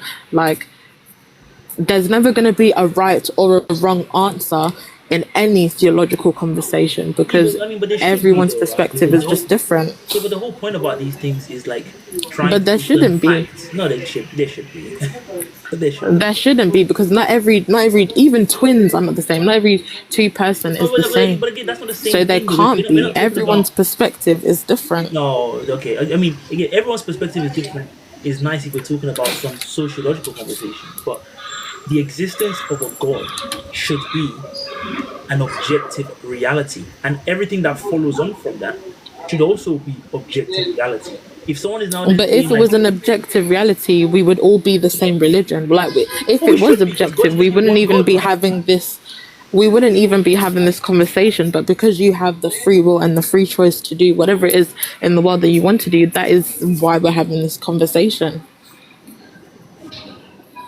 I think it's a liberal position to have on this topic, and obviously, again, ultimately, maybe so like conversations don't get like mean spirited and stuff. I'm not saying they have been so far; they've been great so far. Sometimes, obviously, you just ultimately have to then say like, I guess we won't see it. We won't see it the same way. And again, my objective is not to try and convince anyone otherwise. I just wanted to talk about this just because I'm interested in this conversation that they want to talk about. But there's no getting away from the fact that, let's be honest, they have to be answers to these things. You can't just be like, well, you can't quite understand it because it's a spirit thing and it's just beyond your understanding. I mean, you can say that if you don't want to have the conversation anymore, fair enough, that's fine. But that all, baked into that is an admission that, yeah, that is just what it is. People just choose to believe in certain things, and that's just what they do. Again, I'm happy to accept that, and that's totally fine and normal. But if you wanted to break it down of like, whether or not God exists, just because of there's few reasons. Just because potentially it might be hell, it might be heaven. It's an objective fact, and we just have to know this. If people now have multiple different ways of interpreting and understanding it, and they're saying, well, it's fine because we just see it differently. Again, if you want to be nice about it, you can, but that wouldn't be in the same way as someone trying to understand. We talked about gravity earlier, and they're saying, well, I think the acceleration of objects in free fall is 9.8 meters per second. Well, I think it's 15. Well, I think it's 12. Well, I guess we can just all agree to disagree. If you want to stop discussing, we could, but there is one right answer. And if you have the right answer, then that's the right answer. If you have a wrong answer, you have a different answer. You might just then choose to not have the conversation anymore, but it doesn't mean like that's okay. Again, it's okay in the sense of, again, like, you don't have to talk about it. But the point I've made about, just to recap that one last time, the point I'm making about whether or not a creator as a scientific or like a factual creator, which is like someone powerful enough to create the world because they're just strong enough to do that. The idea that you can then add on to that because that person is strong enough, as a matter of fact, these things about religion and Christianity and their son and all that kind of stuff is also now part of the story in a way that you have to also observe that. It's hard to defend. I'm sorry, it's hard to like, and that's what I'm trying to answer. I'm not even trying to say like, you guys are saying, oh, well, you just haven't accepted it. You're just choosing not to accept it, or you're choosing to live your life in a certain state. That's precisely the point.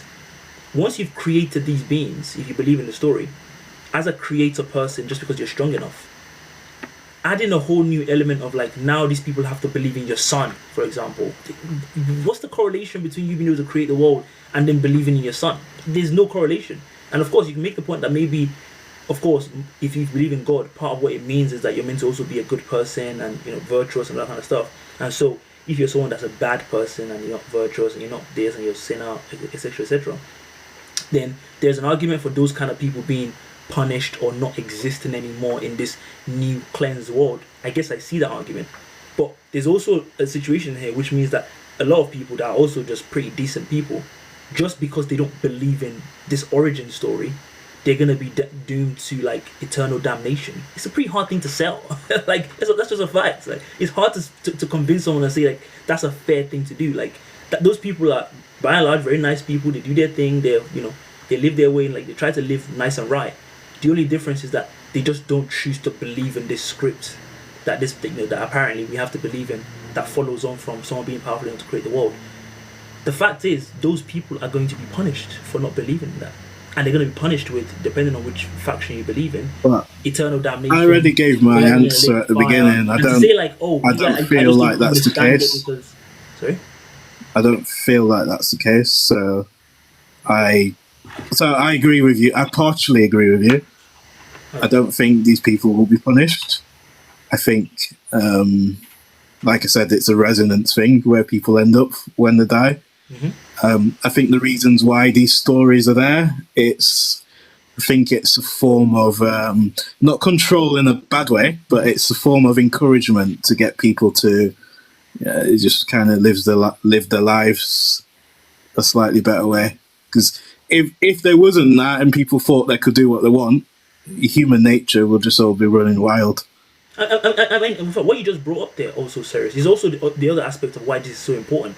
Because if we can all accept, for example, and someone asked me if I believe I was created by God, well, given that I don't think God exists, obviously clearly not, but I don't know, it's possible. But that's an argument that I'm willing to contend with. I'm willing to accept the fact that maybe theoretically, given that I can't explain where the universe comes from, like, even if you believe in the Big Bang, it's hard to believe that it just came from nothing or whatever. Like, okay, maybe there was a God that initiated the Big Bang, that brought it into existence. That's very, theoretically, that's plausible, given that we haven't got any other arguments for it. I'm willing to accept that. But then if you now go on to say, like, then beyond the objective scientific God that is powerful enough to create the world, you then have, for example, all these layers of religion, which all sell you a means to get close to that God or to be able to perceive him. That is a serious bridge, right? Because from believing in the creator, the bridge of like, which one should I go to? Christianity, Islam, Confucianism, Hinduism, all that kind of stuff. That path you choose is very important. But then when you want to take that step, you might ask yourself the question, why do I have to actually take this next step?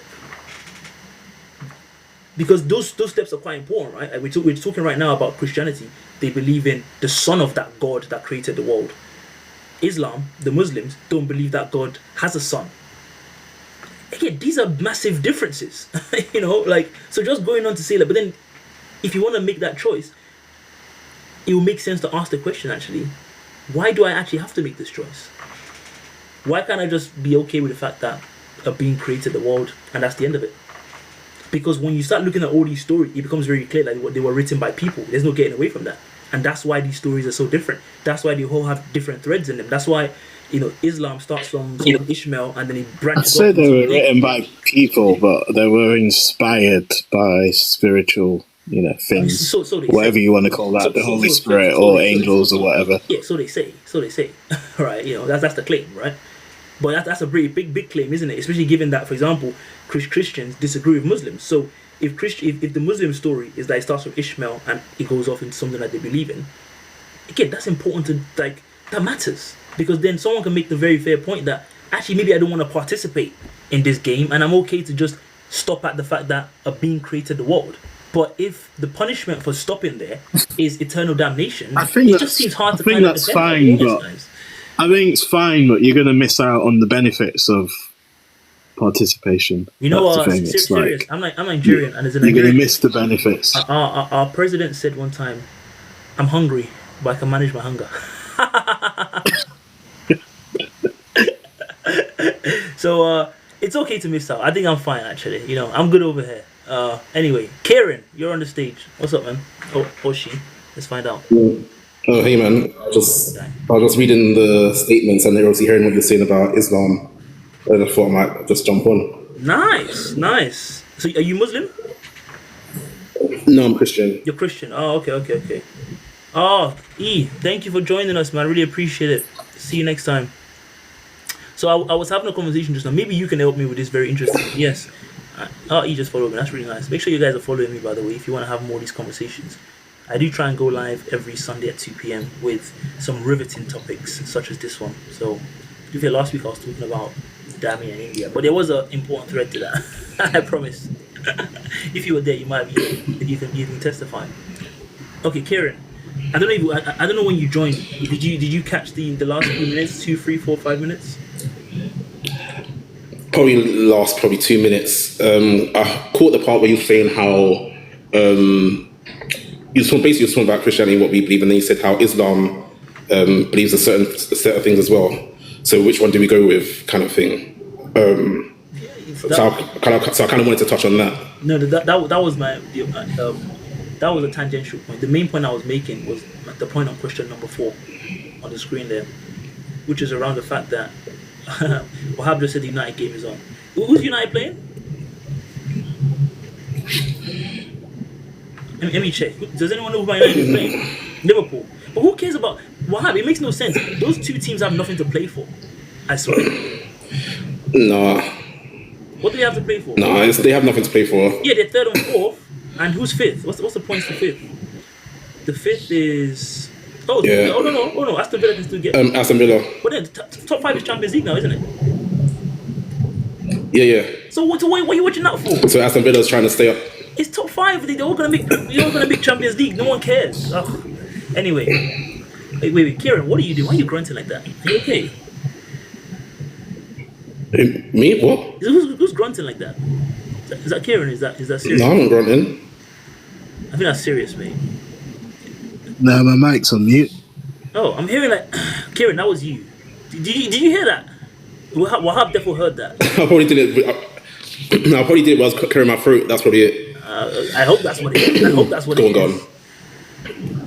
I haven't heard it, to be honest. Wahab said wife. You're funny, man. I was like, what is that? Guy's got jokes, man. All right, so wait, you're saying your question, right? What was your question? Yeah. So the question 4 you can see on the screen there, which was about if there's a being powerful enough to create the world, why should we have to worship this being? Why does it follow on that we have to thank him every day for that and all that kind of stuff? Because he deserves it. Why does he deserve it? You don't have to do it. You don't have to, but he deserves it because he's the creator of all things. He holds everything together. You have life because of him, and because of that, he deserves it. So, for example, my mum raised me, put food on my table, roof over my head, made sure I've closed my back to go to school. Now, I don't have to say thank you and appreciate her, but I do because she deserves it. So my mom knows that I love her because, yeah. But so in your mom analogy, you're only thanking her because she's actually doing those things, right? So there could be a world in which you don't think God is doing those nice things for you, and therefore you don't feel obligation to thank him because you don't feel like... I mean, again, I don't want to keep making that point, but the Palestinian people right now, I don't think they feel particularly thankful because it's doing for them. Let's be honest. So, and I'm sure there are many people Okay, like so- that as well that so look the- around the world and say like, I'm not really seeing everything, which also then suggests that, you know, we should only thank God if he's doing something nice for us, right? But then he's not meant to be that way. You meant to be thanking him regardless, right? No, so I don't believe you should only thank God if we feel he's doing something for us, because the way how we feel is dependent on what we see and what, you know, what's around us. But he deserves it simply because he is the source of everything. He is life itself. But why would he deserve it in that case if no one asked him to do that? That was something he did because he wanted to. He's powerful enough. So he created us just so we can tell him to thank him and tell him how good he is. That doesn't make sense. No. So he created us obviously to have fellowship. We can have fellowship and communion with him. Yes, and we don't have to worship him. That's the thing. We don't have to. I mean, that's So- how I was saying to eat earlier. You say you don't have to, but if you don't, you're gonna go to hell. So do you not really have to? But what is hell? I know I don't want to be there based on what was what everyone was saying about it. No, so I'll tell you that. so hell is, so for example, I can't remember which guy said this, but it's a very good way of putting it. He says God is only putting you somewhere where you choose to be. You don't want to be with him. You reject him and say, "Hey, I don't acknowledge you. Even if I believe you're real, I don't want to even worship this person who's supposed to be real. So I want to go where you're not." So God is just simply placing you where you choose to be, and that's where his presence is. Or presence isn't, sorry. That's what I mean. Yeah. Sounds like you guys are kind of whitewashing. Hi. Can I state something? Can I say before? So you've like, I feel like you asked a lot of questions. Oh, she's coming. What just happened? You came off that. Oh, sorry, my bad. So you were saying how, like, why do we need to be grateful to God, right? Yep. And I feel like it's not just because, you know, God deserves it or anything like that. It's because, like, it keeps us grounded. And I'm Muslim, so for us, when we are, like, grateful to God, it's because we want to increase our blessings. Because in the Quran it says, if you want your blessings to be increased, be grateful for what you have. And being grateful is not just saying, "Oh God, thank you." It's basically like, you know, actions, like, it's actionable. So that is like taking care of your space, taking care of your, you know, things that you can control, basically, right? That shows that you are grateful. Some people, they're not grateful because their arrogance and stuff like that. So that protects your heart from all this evil, arrogant stuff. So you then mentioned, okay, do we need to be grateful for the genocide that's going on in Palestine and stuff like that, right? That's not what I said. You can't say the word. That's not. Okay, can't so say that, word on TikTok. I feel like no. Let's get to that. Okay, if you didn't ask that question, but that's what I understood. Yeah. So, for example, like in Palestine, what's going on? It's not fair. Okay, and I feel like a lot of things that are happening in this world, right? It's not fair, right? So there's good and bad happening. You know, Allah has created evil and good for a reason, and He created hellfire and heaven for a reason, right? So the fact that, you know, people on their own hands, on their own accord, they're committing an act of evil against each other, that is absolutely not God's responsibility. That's not God's fault. He can like protect us from fighting, but then God, the reason why He put us on earth is because He wants to see who's good and who's bad. Okay, so get it? I think sometimes, again, you guys maybe sometimes shift away from the philosophical nature of the point I'm making. If you believe in it, you know, it's a separate argument. But going back to the point around, Kieran, are you good, mate? Why are you breathing like this? Bro, that is not me. I'm telling you, bro. I'm literally just sitting here listening. This way. Can I'm telling you. Can you guys in the chat hear that as well? Like, what is? I heard it, and that wasn't me, man. Are you sure, bro? I heard the breathing is a bit very loud. It's like Look, someone my needs. thing as well, to be my thing didn't even light up. My thing didn't even light up. Oh, okay. That wasn't me, man. Alright, fair enough. So as I was saying, it's I don't know if a philosophical is the right phrase. A being is powerful enough to create the world, right? That's a fact. Let's say, for example. But then, And I think what draws me closer to my own religion is the fact that give me a second. One second. One second. okay, no problem. Thank you.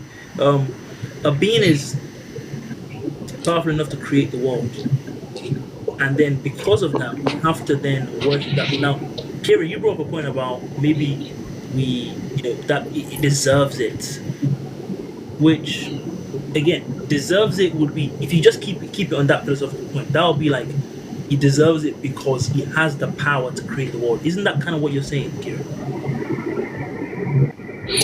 I'm saying he deserves it because of who he is. Yeah, so it's not just that he has the power; it's just because of who he is. Yeah. Kind of why I said that. Yeah, right. Same thing. Yeah. But don't you see a problem with that argument? Why? Why is there a problem? Because why does he deserve it? Because he's powerful enough to create the world. Like no one asked him to do that. That was something he did because he wanted to. Like right? Like you weren't there. He just chose to create these things. So he can create us, and we can be like, okay, fair enough. I guess he did what you wanted to do, and we can just live our lives. The idea that we have to then live by his own, because part of worshiping God, right, of course, is living by his own moral code and principles and stuff like that, which you're being compelled to do because he's powerful enough to create you. That seems quite egotistical. So the moral code isn't. We're not compelled to live by the moral code just because he created us. It's because the way the rules and things that he set in place is beneficial for a flourishing, successful society. That's his opinion, though, right? Like that's what he thinks. It's actually backed up by facts and statistics that can show this. I mean, as I showed earlier, there was a verse in the Bible where God killed 185,000 people. Now, I don't know what your facts are, but I could imagine a world in which that didn't happen and it was better than the world he had. Respectfully, I could imagine that. I have a question for you. Are you first of all, are you atheist, agnostic? What? I mean, I guess I'm in the middle a little bit. I said earlier, I don't believe. I know God doesn't exist, but I believe in God anyway. So I guess I'm atheist. If I had to put a word on it, I'd say that. Okay, so many of the scriptures that you see, specifically the Old Testament, you're probably referring to, those things happen for specific reasons, and those people that where they're told to slaughter them or whatever, they was told for a specific reason. So, for example, with many of those societies back then, they were sacrificing children and burning them on fire for their gods. They were also practicing I'm not sure if you can say these words on TikTok, but pretty much laying down with their family members. They were doing bestiality. They were doing a whole bunch of madness, and they were trying to bring those things. So God's way of punishing them was to do a G word. I mean, really? So people like to. Here's the thing though. People say, they did the G word, but if you read it in contextually, they never were, because they'll say, they wiped them out, but few chapters later, you can see they're still flourishing and existing. So it's hyperbolic. They use hyperbolic language. He didn't wipe out all of them. He just got a massive number. What? That's ridiculous. No, it's hyperbolic language. It's like hyperbolic. It's hyperbolic language. So, like, for example, if I said, that brother, I got into a fight with him, I mashed him up, who was people over exaggerate. It's not literal 185,000. So it's no. So I'm saying when it says them to wipe them out, they haven't wiped out every single one of them. It's hyperbolic language because they appear in several chapters after. So did he or did he not unalive 185,000? If that's what the scripture says, then they probably did, yes. And you think that's a good thing or a bad thing? It depends on what they were doing. Were they at war with Israel at the time? Were they still doing bestiality? Sounds like what the current Israeli government says. I'm not gonna lie. Well, you're a woman, so tell me this. So tell me, and lineage. I guess we have to do that. So I don't know, bro. Sound good. Okay, so sound good. But here's my question to you though. Wait. I guess. Wait. Here's my question for you though. Here's my question for you. Right. Back then, there wasn't a prison system. Yeah. There wasn't a prison system. Mm-hmm. What would you do to stop people from sacrificing little kids and burning them on fire and bestiality, sleeping with animals, and having incest with one another, what would you do to stop it? That's a great question. So you just said to me, back then, there wasn't a prison system. And now we have a prison system. There wasn't, no. And now we have one. So you're telling me Now we do. God in his infinite wisdom couldn't invent something similar to that? Or we just have to go kill them all? That's the next step. That sounds ridiculous. Oh, no. That was your trap. Oh, no, wait. That's the trap of your own making. No. Hold on. So there is an answer for it, but I want to know if you have a solution. You haven't told me a solution for it yet. You just told me. I haven't told you a solution short of just murdering everyone. That's the only thing we can do. We just have to do that. I mean, come on, bro. You haven't told me. Come on, bro. What's your solution? Sound good. It does not sound good. The Bible does give a solution for it, but I want to know what's your solution. So yeah, they went to war with them and wiped out many of them, but there was another solution on top of that. But I want to know what your solution is, because you're criticizing what the Bible says, as in your morality is higher. So what is your solution? I mean, I'm not God. God is meant to be smarter than me. So if his best solution is to murder everyone, fair enough, innit? I guess that's the best we can do, right? I mean, it's not a debate between me and him. He's meant to be like the all-powerful, all-intelligent being, and the best solution he can come up with is, let's do a G word because these people are doing bad. So, I mean, come on, bro. Come on. So because you can't think of a solution, you can't look down on it. So because you're the type of person, for example, where yes, I absolutely. Wait. For example, you're the type of person who will ridicule an idea but not put forward any ideas. I mean, if the idea is genocide, then yes, I'm going to ridicule the idea. Okay. Yes, I have moral superiority for the people that are doing genocide. But I'm very proud to say that. What? It's not. But it wasn't though. The people exist today. So it wasn't. Wait, again, you sound like the Israeli government. That doesn't make it not a genocide. The fact that there are Palestinians existing right now doesn't mean the Israeli government has been doing genocide against them. Like, just the same way, like, the Nazis did genocide against the Jewish people, just because we have Jewish people now, is not evidence that the Nazis were not successful in their genocide. Like, that's a ridiculous point to be making, by the way. That's not a definition. Because in my paradigm, if you think God wanted to wipe someone out completely, in my paradigm, because you're leaning on what the Bible says now, do you think it would be possible for him to do? Yes. Did he do that? Did he kill literal every one of them? Is that your question? No. Yeah, did he wipe them out completely so they don't exist today? Did he do that? Because remember, in my paradigm, he has the ability to do that. But did he do that? No, he didn't kill every single one of them. Very nice of him, by the way. How gracious. He didn't. How gracious. So what he did was he took control of certain territory and made sure that they could stop doing what they were doing. Really? So those children that were being... Yes, so those children, so there was many people who came into the Israel camp and they stopped sacrificing little children. They stopped doing sleeping with animals. Unless you're okay with doing that. Are you okay with doing that? That was God speaking, to be honest. The idea that what God was doing and what the Israelites were doing were really like a force for good back in the day, as opposed to, like, you know, again, if you believe in the story, God was just on their side as they were doing the same evil that other people were doing. I mean, let's be honest. Okay, again, I'm not saying you, so it's very funny, but you just literally sounds kind of like exactly what the Israeli government says now. Everyone is so bad and we're just uniquely good.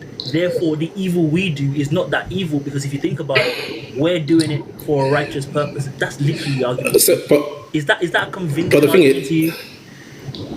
But here's the thing: in today's society, because you don't even know my position on Israel, you're assuming because I'm a Christian. I'm not saying you support it. I'm just saying, like, it sounds like what it is. I'm not saying you're saying that. I'm saying it sounds funny to my ear because I can literally hear like some, you know, Hasbara person saying these arguments for just being Israel in it.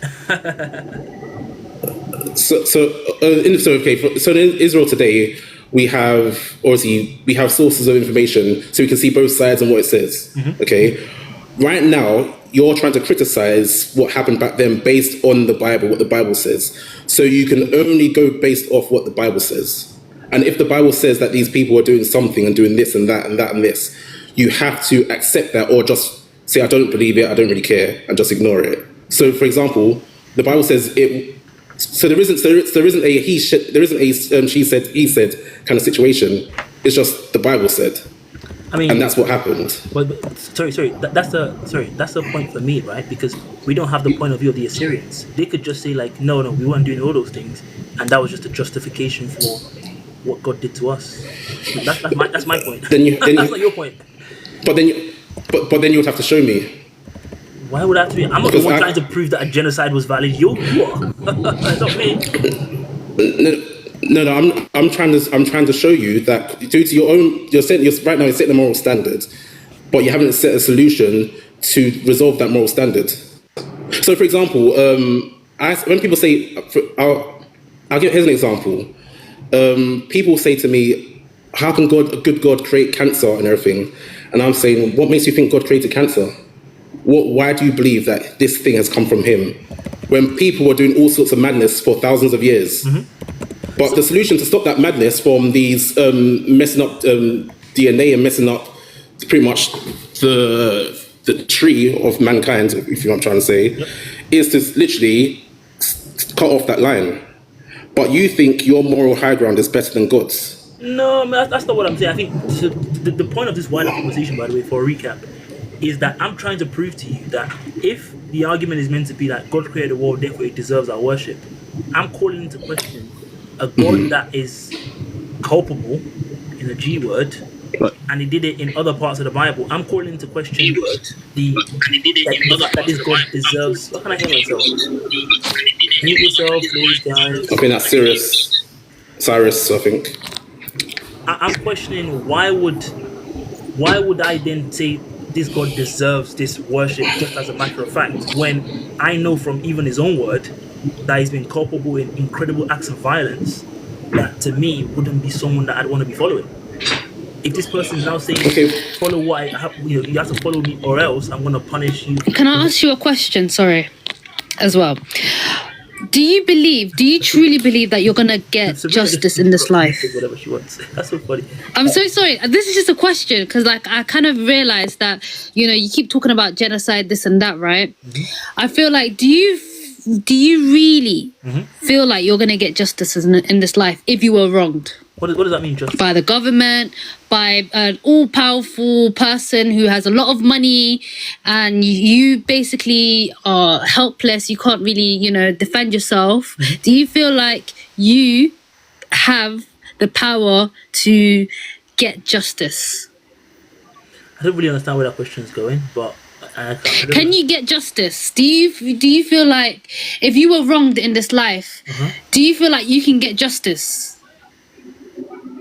I guess in some situations I can. I can go to the courts, I can go to the civil court. And some situations you can't. Which situations you can't? I guess like maybe there's a more powerful being doing something to me. Or maybe if someone kills you, right? Okay, I guess, yeah. How are you going to get your justice? I guess I'll be dead. It wouldn't really matter, right? It does matter. No, but the thing is, like, I don't know how to explain it, yeah, but I believe that your soul is still alive when you're dead. So when you're like on earth, right? Okay, cool, you're dead. You don't really have. But what about your family? How are they going to get justice? They can go to court, I guess. Yeah, they can go to court. But what if the odds are stacked against them, and the person that killed you was rich? Okay, maybe they'll get away with it. Exactly. So basically, what I'm trying to say is, you can only truly get justice from God. That's all I'm gonna say. There's this thing called Judgment Day. You can truly get justice from God. I'm telling you, like you get killed, you're in a genocide, you get martyred. It's not the most convincing argument I've ever heard. I'll be honest. Well, for me, it is. I'm sorry, because like there is no way a human being is gonna be able to give me justice that God can give me. That's just a belief, right? It's just like justice. First of all, I don't even sure what that means sometimes, but like in a world in which like you live and you pass away and there's no sorry, I'm not really following that line of thinking. I think she's trying to say is, do you think there is any situation when people can avoid justice? What are you guys talking about? I'm sorry. Okay. She kind of went off topic, but I kind of understand her point. She's saying that, so for example, let's say you've heard of people like offing their whole family or offing people and then offing themselves, and by avoiding justice. But basically, I think what she's trying to say is there's something they will never avoid justice because there's people do horrific things in this world, and justice will always prevail. I think that's what she's trying to say. Am I right, Sabrina? I'm trying to say, I'm not really too sure. Yes, Let's give you an example. Let me give you an example, please. No one knows what you're trying to say. Okay, so for example, Epstein, okay? Okay. So the Epstein files, there's so many children, right, that got killed, yeah? Hey, wait. So Guys, how... please, don't be saying that on my live stream. I beg of you, please. Okay. Please. So, my bad. Let me... I'm sorry. So... Bruh. Careful. My bad. But you know, like, there's so many children that, you know, that has been done wrong, right? Right. And, you know, they have family members, they have, you know, mom, dad, you know, all of that stuff. They're literally grieving, yeah? Mm-hmm. How are they going to get justice? They truly won't get justice from the government. Let's be real, because the government is basically sweeping it under the rug. Right. You know, they're not really giving them any sort of compensation. And this is where God comes in. You're saying. This is where God comes in. He gives basically justice to people that have been wronged. I appreciate you. On earth. Like, fair enough. I mean, I'm not convinced by the argument, but I'm going to move on now, Sabrina. So it's all right.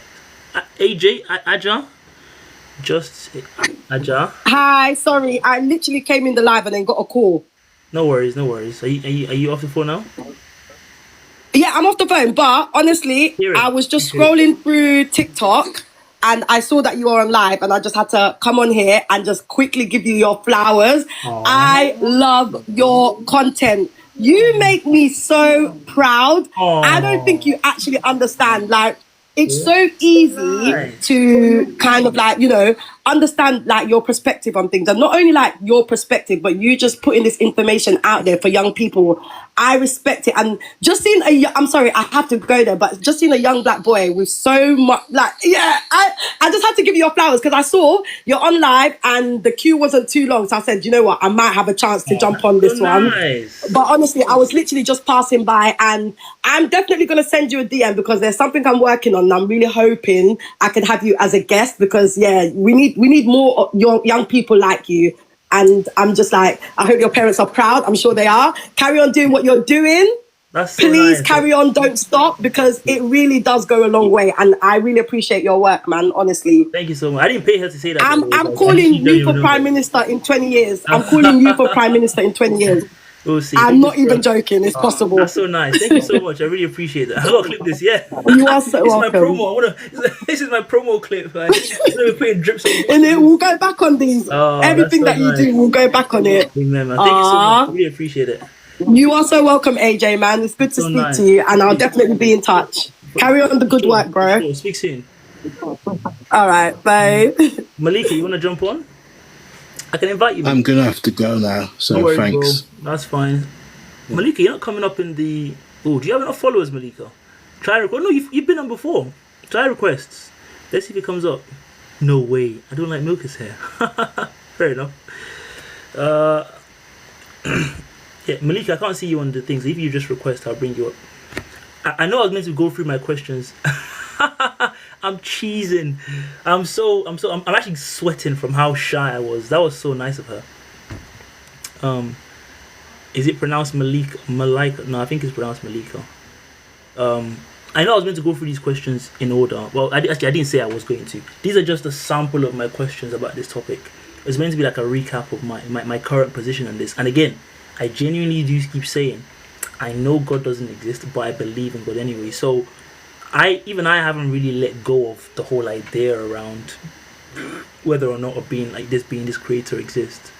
But I do feel like it's quite I haven't even gotten into all the different arguments around the Bible stories and the fact that they were ripped from another. You haven't heard 3 and 5 covered so far. I think we've done a lot of 3. We've done a bit of 3, haven't we? I think 5 we haven't done 5. 5 I'm saving. That's the coup de grace. I'm joking. I might as well go into 5 now. I think we've done a bit of 3 though. You guys think I haven't covered 3 enough? I think my point around 3 was that everything comes from God if you believe in it. Therefore, sin also comes from God. Therefore, if sin comes from God, it's possible that God has sinned before. You know, like I was making the point about the Assyrians. If sin comes from God, then God is not really the perfect being that he's meant to be. and the idea that everything he does is like beyond reproach and factual. The fact that sin, which is the reason for a lot of the bad things we're going through on earth now, if you believe in that, then God is also, he created that. That's come from him, you know. It's kind of hard to defend. But he wasn't here for free. Oh, okay, fair enough. So that was the angle around that. Oh, Corbin, you don't think sin can come from God? Why not? Why not, mate? What do you mean by that? What do you mean by that? I need to hear more about this. I don't get it. I'm confused. Why make humans if he knows the end result? Good question. Because I guess that is part of it, right? If you are all knowing and you can kind of, I guess, see the future and stuff, then you must know that sin is basically disobeying God's laws, so you can't sin. Oh, so you're saying sin is not like a thing that's like an active thing. It's more of like just doing the other thing. I mean, that is somewhat of a compelling argument, actually, Nathan. I'm not gonna lie. You've impressed me, buddy. That was a good one. I quite like that, actually. So if sin is just like you doing the opposite thing of what you're not meant to do, okay, maybe that's a good point, Nathan. But if you think about it, God shouldn't be able to create beings that are capable of bad stuff, right?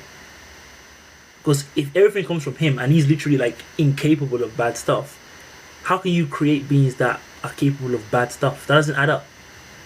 Like, being imperfect and being like a sinful being or whatever seems like too far away from God's nature for it to be possible, basically. Don't you think? You agree with me? But isn't that the whole free will argument, though? The free like that we can choose to do what we want to do. Yeah. But That's the whole point of God's perfectness, because we've got free will to, and on the perfection point, no perfection. I think Christians would say that perfection isn't a physical. Perfection isn't a value. It's not a trait. It's a person. It's Jesus Christ, because no one on this earth is perfect. And so when we talk about perfect, we're either talking about one of the beings in the Trinity, basically, because there's no other thing that's perfect. I mean, the angels were perfect, right? Well, were they? Because the devil was a fallen angel. So I think when we talk about perfection, all of God's creations were made perfect, as in he made them. He made them perfect. If that makes any sense, like the actual, how do I put this? Like when you look at the physical autonomy of a human body, you realize how perfectly we were created. But does that mean that a person who goes on to, well, then if you go on to someone who, do you not think so? Like when you look at every aspect of, not really. No. Okay, how are we imperfect? How are our bodies? Someone just said imperfect we get cancer. Yeah, but that's due to us trying to develop as a civilization. There's loads of carcinogenic things out there. Animals get cancer too. Cancer is naturally occurring. I personally don't believe cancer is naturally occurring, I'll be honest. Well, animals get it. Death is inevitable. How do animals get it then if it's not naturally occurring? Because animals eat what we eat, and animals eat the land and the grass, and we've been polluting that since time knows when. Like these things are a result of us trying to develop. Cancer is a mutation, right? You can mutate good or mutate bad, and cancer is just a bad one. Like cells mutate all the time, right? That's just a fact of that's how they reproduce, right? As well, partly. No, they multiply by no. Am I getting that mixed up? Multiplying and anyway. I think I'm getting hung up. Sorry. On a. I mean, fair enough. We get cancer, we get diseases and stuff. I don't know enough about the history of cancer specifically, but all I know is yeah, we do. Anyways, women get periods monthly. I mean, these are all things that it talks about in the Bible, though. Like all of these questions people have. The periods are meant to be. Like what Eve did. Exactly. So that one does fit into their story. Fortunate for them. Yeah. So the perfection one I did earlier, that was what I started with. I was talking about how Adam and Eve were made perfect, but they were able to sin, Yeah. and Jesus was Yeah. perfect, but then he died. So what does perfection actually mean Yeah. as a thing? That was a point around perfection and that discussion, which I think I've threaded on it a little bit. We can go to question 5 now. So question 5: Okay. if humans didn't exist, would God exist? That is my coup de grace. So I actually participated in a God debate like a few months ago, and this was like my crowning argument, and I got like a round of applause. I was so proud of myself. I felt so smart. And the argument roughly goes along like this: humans are the only animals that can comprehend of the existence of a creator, right? And so that suggests that if in a world in which tomorrow every human being was dead, would God continue to exist? Because all the brains that exist on the earth, if humans die, they will all be brains that can't comprehend of a creator. And so if you follow that to its logical conclusion, it sounds a bit like humans invented God, because it fits our brain, right? We've created a being that only we can understand. And so what would you say to that line of reasoning? Again, I think even if you read the book of Revelation, you see that it's not just humans that comprehend God's existence. Like, you've got so many, even, you've got the cherubim, you've got loads of different types of angels and beings that we cannot observe in our human eyes that acknowledge God's existence. I mean, if there wasn't humans, there'd be angels. But again, I'm saying this through a Christian lens, right? Like, if you don't believe it, you don't believe it. No, but I guess on Earth, right? Like, I guess that still fits. Oh, so as in even the cherubims are part of the mythology of like. I'm even talking about a Christian God in this case. I'm talking more about a creator, just a purely creator, like just a powerful enough to do it, not the bit that then adds on to Jesus and stuff like that. Okay.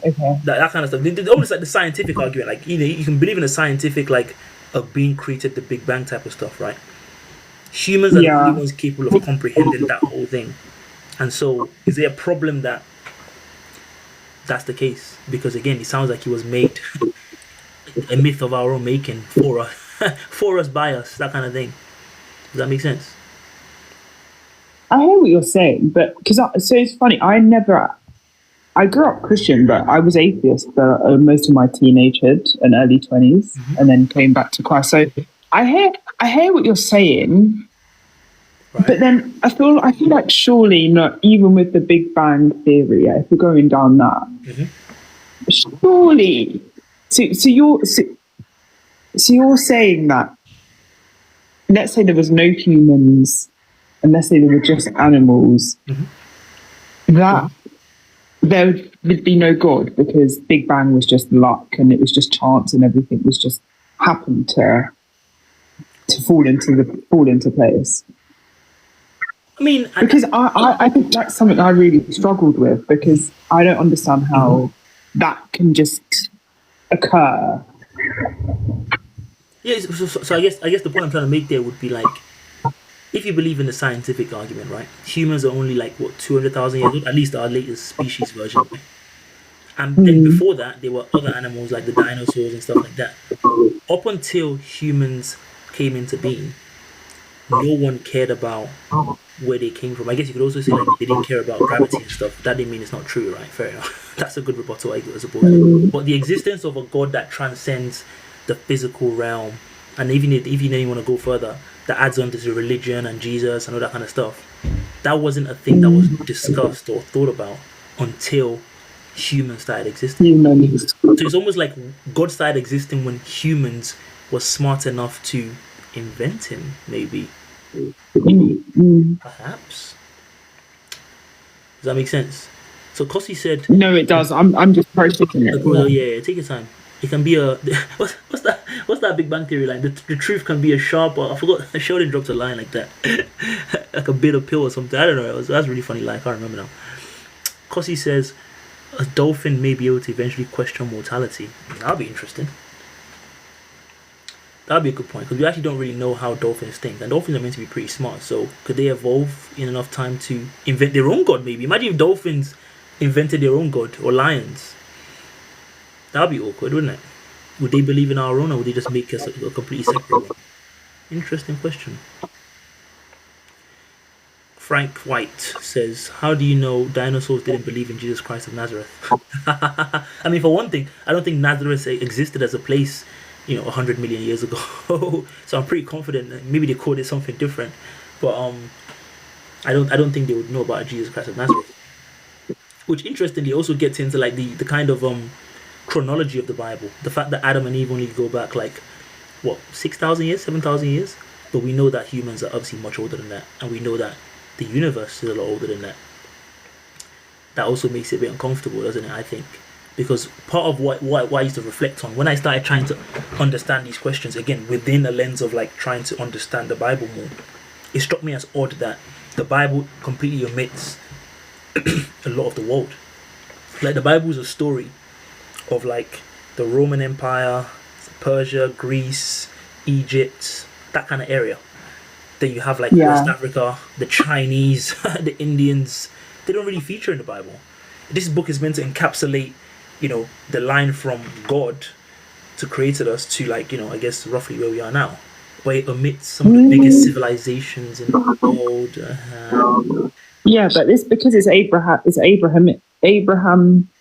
What are they called? Abrahamic religions or whatever. Like it's following the line of Abraham, so it would never capture everyone realistically. But then that's why it stopped at the Jews or the Israelites. But doesn't that then imply that again, maybe it was a story that was created for those people? Because if you took that story to the Chinese, they wouldn't recognize anything you're saying, right? Because it wasn't made for them. It wasn't their mythology. They have their own stuff, right? And everyone seems like in their own pockets. You have the Americans, the Native Americans, that are people in the Andes and Peru and stuff. They have their own area and they have their own worship system. Obviously, we have the Abrahamic one. We have the people in West Africa where I come from. They have their own. And so it seems like everyone was just inventing their own God as a way to kind of answer questions they couldn't understand, as opposed to God being an objective reality that if God is an objective reality, theoretically we should all have the same understanding of it, right? There's only one objective truth. It's like the same way, like all these the Egyptians invented their own maths. All these people invented maths. They all have the same numbers in there. Like it adds up. Obviously, they use different languages and stuff like that. But all the maths that the Newton and these guys were doing, obviously Newton invented certain things, but they were doing maths in Egypt to build all those pyramids and stuff. They were doing maths in Peru to build their own pyramids and Machu Picchu and all that kind of stuff. So those things are objective facts that everyone got to independently of them by themselves, because those things are just objective facts. Whereas you have God on the other hand, where the Abrahamic ones have their own, and they have Jesus and 144,000. Then the Peruvians have their own. Then I have my own. My name is Abu Shongo because God of Thunder is Shongo in Yoruba.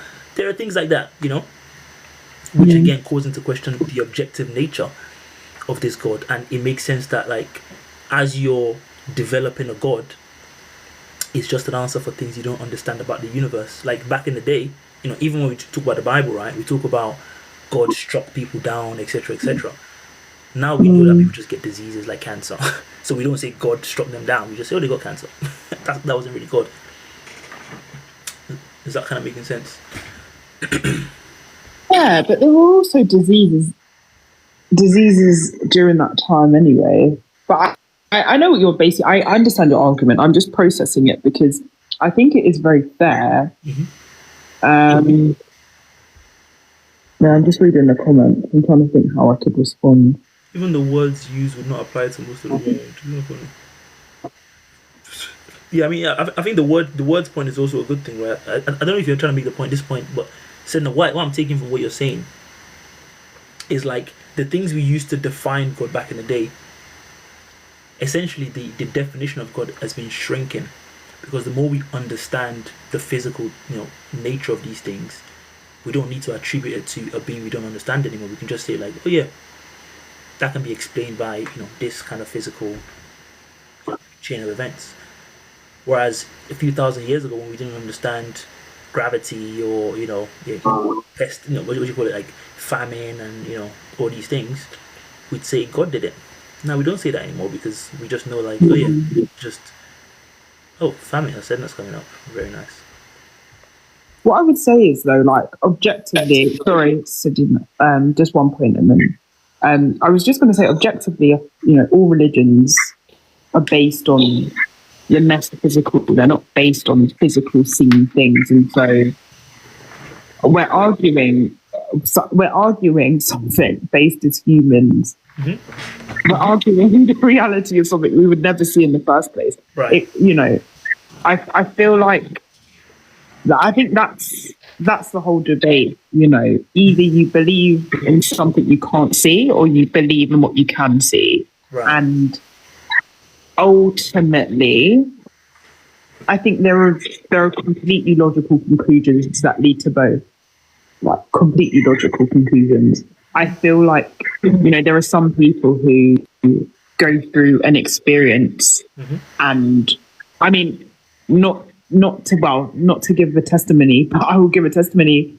I know someone who has like literally medically died for 2 minutes, and then had an out of body experience, and testified to God's existence. Now, can I say which God? He's a Christian, so of course he's going to say it's, Jesus Christ, God the Father, the Holy Spirit. But that could have happened to anyone of any belief, right? Right. Essentially, he was outside of his body, and he saw a light. He heard a voice, and essentially the conclusion was, it's not his time now.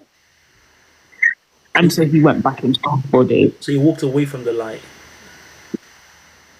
He was with the light. He pleaded. He basically said to the light, like, I don't want to die yet. My kids are still young. Can I at least see them through? Bear in mind, he has a very severe medical condition. Okay. And so this was always something that could have been a possibility anyway. But essentially, he medically died for 2 minutes, and then he entered back into his body. Now, whilst he was outside of his body, he saw everything that was going on. He saw them trying to resuscitate him and things like that. Yeah. He's like a 50-year-old man. Okay. Anyway, he went back into his body and woke up and gave that testimony. And, this is someone who's a very close family friend. So I can't vouch for him. But even things like that, that can just change someone's perspective. And I think that can happen to anyone, regardless of whether you believe in God or not. Something will make you believe that there is an existence beyond our physical existence, if that makes sense. And so if most of the civilized... So go on. I was going to say, Sedna said there was a neuroscientific explanation for what you just mentioned, but I'll let you finish and then you can tell us a bit more about it. But he was dead. His heart was not beating. He was dead. I don't know. Yeah, we actually do have explanation for that. Yeah, it happens exactly like you said it does. So what happens a lot of times is when you're in that state where you're passing away, right? So the way we even started to study this was people that would climb up, mountains. So let's say you were climbing Everest, right? And you were losing oxygen. You're on the brink of losing your life.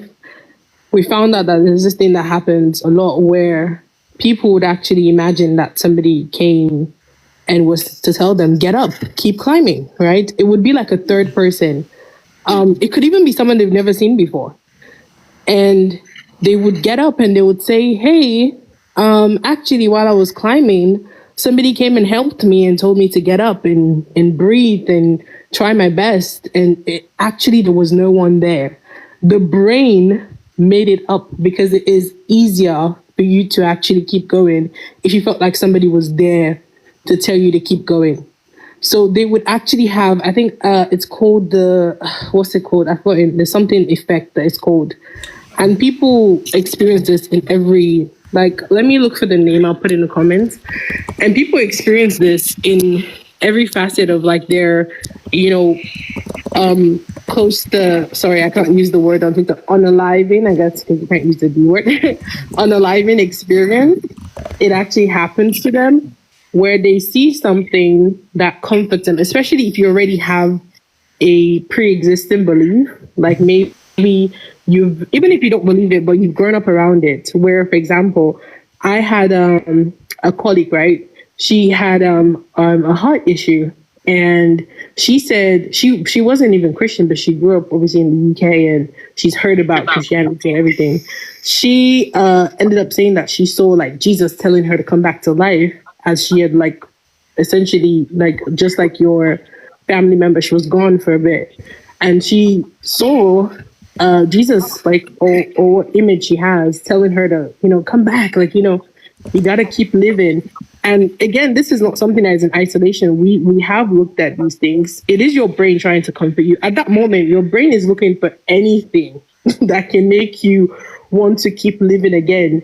And for some of us, it is, some people see their loved ones. Some people see things that are very precious to them. But in reality, it's actually easier for you to want to live when you feel like it's something supernatural, right? It's like when people say, oh, I want to believe in something that is greater than I, right? So it makes you more likely to keep fighting and keep going. It's your brain trying to keep the body alive, essentially. And that's not me trying to necessarily invalidate somebody's experience, but at the end of the day, we do have explanations for this. I would not say that we have explanations for everything, but this is something that is a phenomenon that we've seen before. Happen like time over time, and we do know what the brain is doing.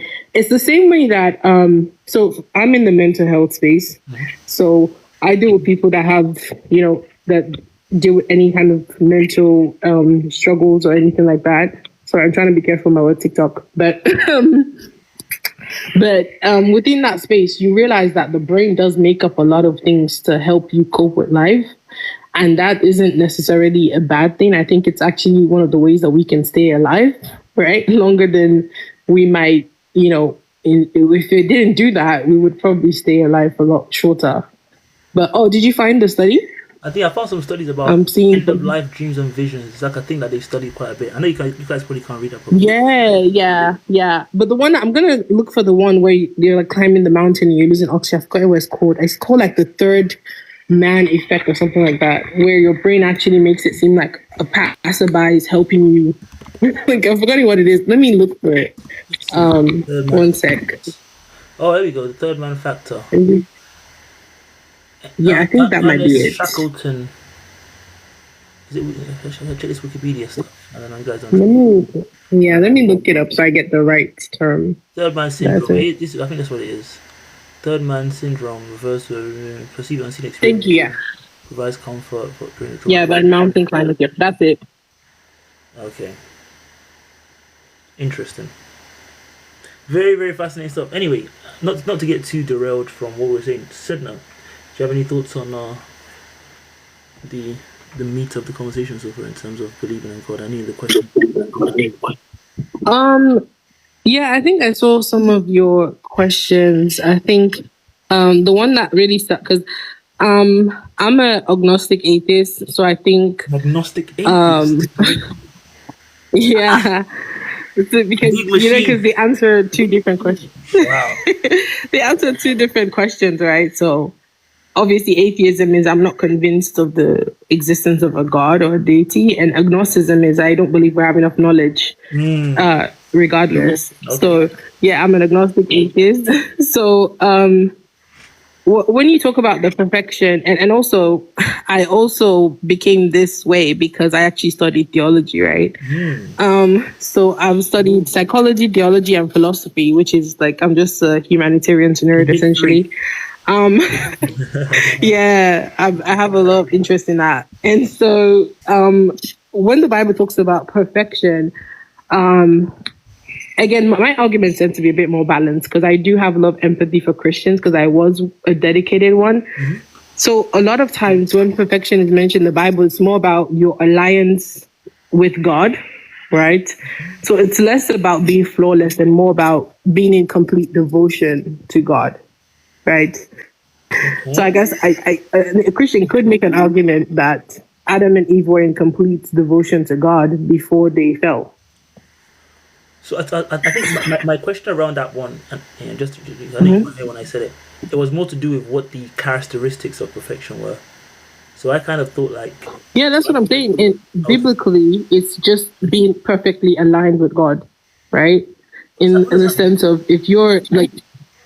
So it's whatever the will of God would be, right? The Christian God, which I don't believe in, but whatever the will of the Christian God would be at the time, if you were to be perfectly aligned with that, if you were to essentially be obedient to that, let's say, for example, the will of the Christian God was like Christians believe that you should, you should praise Him, right, worship Him, and all of that. And if you were to do that, right, if you were to be in a state where you are worshiping and praising this God, you would be considered perfect in terms of that context. Because for them, perfection is like God is perfect. So anyone who aligns with what God wants at that moment is perfect in that moment. So that's their worldview. It seems a generous. At least based on what I've heard. It seems a generous definition. Yeah, I know. I know. I think for us, we're talking about like how morally right you could be. But and this is my issue as well with religious people, because sometimes I ask them questions when we've had back and forth. So if God were to, like He has in the past, say it was okay for you to take a life, for example, would you do it? Would it still be considered perfection? Would it still be considered holiness? And those who are honest, they do say yes. And that's because, again, their definition of goodness is solely based on you doing what aligns with the God, not necessarily what causes harm or anything like that. Okay. So if you can get a bit personal here, you describe yourself as an agnostic atheist, or is it atheist agnostic? I'm not sure which. Yeah, agnostic atheist, yeah. What are the main, your main objections to understanding a God that makes you feel, A, like He doesn't exist, and B, like you don't have enough information? If we start with the atheist element of it, what convinces you that God doesn't exist? So the reason that I am not convinced, so an atheist doesn't actually claim that there is no God. It's more like I'm not convinced of the presence of a God, which does make a difference, right? So the gods that we are presented with, at least in our understanding of what a God is, it doesn't actually follow a logical flow. So let me give example, the Christian God. He's supposed to be like all powerful, right? And all knowing, right? But He still does judgment. That doesn't make sense. If you're unknowing, judgment would be unnecessary. Wagwan. You don't be a judge. Oh my God. Sorry. Oh, you know him? Yeah. So if sorry? Do you know Musako? Yeah, me and No, I Sedna were don't. close. Oh. No, I don't. I've never met him Part of the before. growth I like is that you just get random people in your, and now my thing's frozen. I can't even remove you from the stage. You can do your best. Anyway, said that. Oh, you're kicking me out? I don't know. Sorry. I was going to. I thought you were going to come to like cause trouble. Sorry. I was assuming. Oh no, I was just being funny when I said hello, but I'm fine. No, you can stay. Absolutely. Because every so often I get people that come on here and just like try to rage bait me, just to be. Yeah, I know what you're saying. Oh, okay. Yeah. You can stay. Sorry. Said that. Continue. Yeah. So essentially, for me, a lot of the characteristics that they are using to describe this God, right, or the existence of their God. So I can look at the different gods. I can look at Yahweh, Allah, Krishna, all these things, right? They have very contradictory characteristics, right, that don't complement each other and actually don't follow a logical flow. And I could use the whole basic argument of, if God is good, where is there suffering? But I actually like to use where is there judgment? Because again, if you're all knowing, you would not need to judge. A judge would. So let's say we set the scene of there being a courtroom, right? Mm-hmm. The judge doesn't know. The whole point is that you're making your case, right? So the judge can then ascertain whether this is true or not. But when the judge already knows everything, it would not make any sense for God to be a judge, right? Judgment Day would be completely redundant. Okay, so you're saying like He knows what we're gonna do already. He knows. Like He already knows. For example, when you were born, AJ, He already knows, according to the Christian Bible, whether you're gonna go to heaven or hell, right?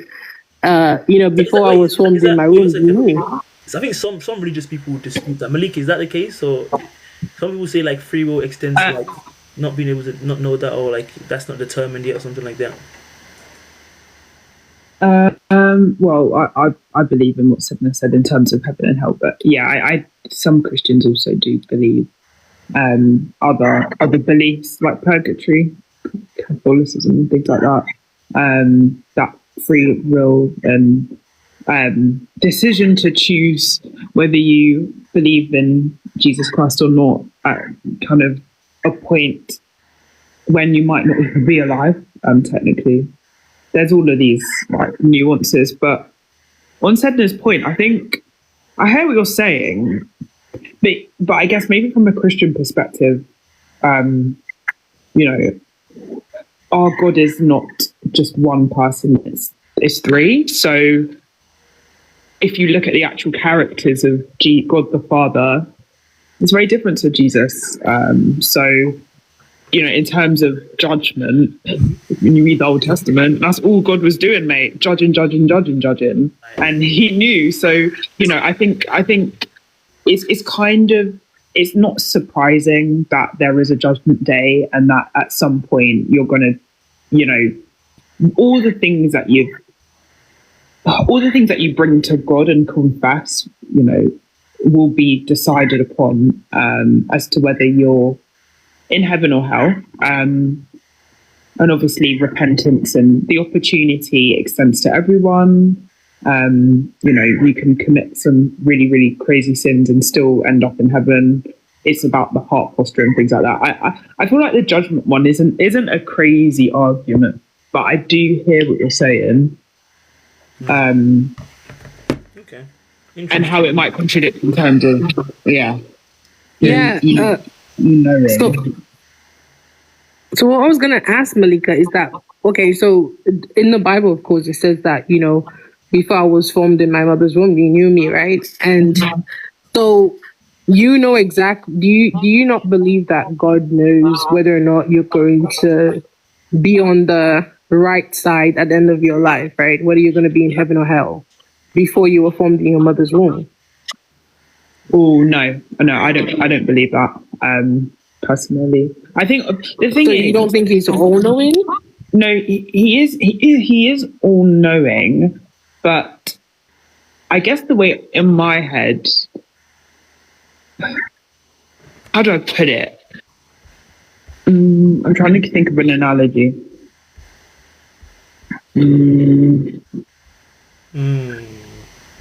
All-knowing. I'm trying to think of an analogy. Before you were conceived. Oh. So I think Kossi said that is the biggest question, which I think it's probably it's pretty close. If God exists, if everything's already predetermined. Yeah, and maybe we can do the definitions of all knowing, right? Do you believe that God knows everything that's going to happen, right? Because if that's omniscient, right, it means you have all knowledge, right? So what has happened, what is happening, what is going to happen? Yeah, so God would know that I, for example, was going to end up being an agnostic atheist. And according to the Bible, if I were to pass away now, I would go to hell, right? So God would be aware of my end, right? So he would be aware of it before I was formed in my mother's womb. Who is an avid Christian, by the way. he would know before I was formed in my very Christian Nigerian mother's womb that that I was going to grow up to be an agnostic atheist, and if I was to pass away like this, I would go to hell. So there would be no point of judgment really, because it's predestined already. But then this is what I grapple with, because everyone is given the opportunity on Judgment Day, even the dead, to decide where they stand. And so I grapple with, I must to confess, I'm struggling a bit to fully understand the whole all-knowing point, because whilst I do believe that, there is also a point, like an inflection point in Revelation, whereby the dead will rise again, and, you know, all will have the opportunity to decide whether they believe in God or not. So if that is the case, are we fully capturing, even in this all-knowing statement, what that means? Like, maybe at some point And like, this is all speculation because it isn't actually said in the Bible, but Right. I'm just trying to understand how that point, all-knowing point, marries with the fact that we'll all get the opportunity to decide our beliefs at some point. Biblically speaking, I don't know about other religions. Because if that's the point, and I guess maybe your argument includes that, like, let's say hypothetically you do get to Judgment Day and you still say I don't believe in you, God, even though he's right in front of you, then fair enough. Like, it does sound a bit sinister for someone. You kind of end up in a loophole of what's the point of creating them anyway if they're just going to end up in hell. Yeah, because you already know what they're going to become. And so here's the thing, right? And God is outside of time, according to Christian belief, which means that the way that we experience time would be different to the way God experienced time, which means to him, everything is happening all at the same time, right? Which sounds very like sci-fi-ish, but that would be what would be implied. That would be what would be implied. So it's not that my birth and the moment where I reject God are seen as you would for a human being, where it's a progressive story, right? Where it starts from the beginning. It would all be happening at the same time. So the decision to create me is a parallel to my decision to reject him. It's not like there's no space in between where there is that level of, because he doesn't experience like the part of the present future. It's like exactly. He would not be within time. Exactly, he would not be within time. He would not be constrained by time. Nice argument. I never thought that one before. That would mean that it is actually ultimately his decision whether or not I end up in hell or not, because again, these things are happening parallel. And so you creating me denying you, right, or rejecting you, right, and going to hell according to some Christian, because I know that some Christians are is it Universalitarian or something, where they believe that everybody does go to heaven, but those who are more faithful get rewards or whatnot. But if you follow kind of the more hell heaven thing, these things are happening at the same time. They're not happening as like a sequence like it would for you and I. Yeah. Someone wants to come up. Ghostface, thank you for the follow, by the way. No, oh god, it's so long last name I can't even pronounce. Universalists. Let me bring someone else up. All very fascinating. Honestly, that was a very nice point. I've never thought about it before. How God experiences time. He can't experience it the same way we do. Because I actually had a whole conversation around the whole point of God existing outside of space and time, which doesn't really make sense anyway, because outside of space and time implies that there's a space outside of space, which shouldn't be, really. But yes, you guys start having shorter TikTok names. I can't even pronounce this. What should I call you? You can just call me Noob for the conversation. Noob. Yeah, it's fine. I just go by that for the sake of the conversation. All right. But yeah, I wanted to talk to you about the first one, right? What does it mean? Everyone's obsessed in the with Bible when you mean perfection. Everyone's hot for that. Yeah, but I think I can explain it, right? So like, in like, so right, like in philosophy, right, and in like theology throughout the 2000 years, right? It's like omnipotence, right? Pretty much, right? When we mean like omnipotence or perfection, we don't mean like God can do everything, if that makes sense. He can do. It means like God can do like God is limited in two ways, right? So he can't like do something that's logically impossible, right? So have you ever heard of the example? Can God lift up like can God lift? Oh, shit! I forgot the example. Like, can God lift up the heaviest something? Let me see if I can find it. Sorry. Just give me 2 seconds. No worries, mate. No worries. So, but anyways, as you're trying to find it, the point you're trying to make about perfection is that, because do you understand what the point I was trying to make about perfection, though? Because I think a couple of people have come in and tried to explain it, but I don't think they really understood what I was trying to say. It was more of a thought exercise, which is to do with perfection being something that was described in the Bible quite a lot. Like, Adam and Eve were made perfect. God is perfect, right? The angels were made perfect. And so the question was that if the angels, they were made perfect, right? But they were tempted to sin. You know, the Nephilims that came down to earth because they saw these beautiful women, and that's such a funny story, actually. Side point. But then you also have like Adam and Eve that were perfect, and they were tempted to sin.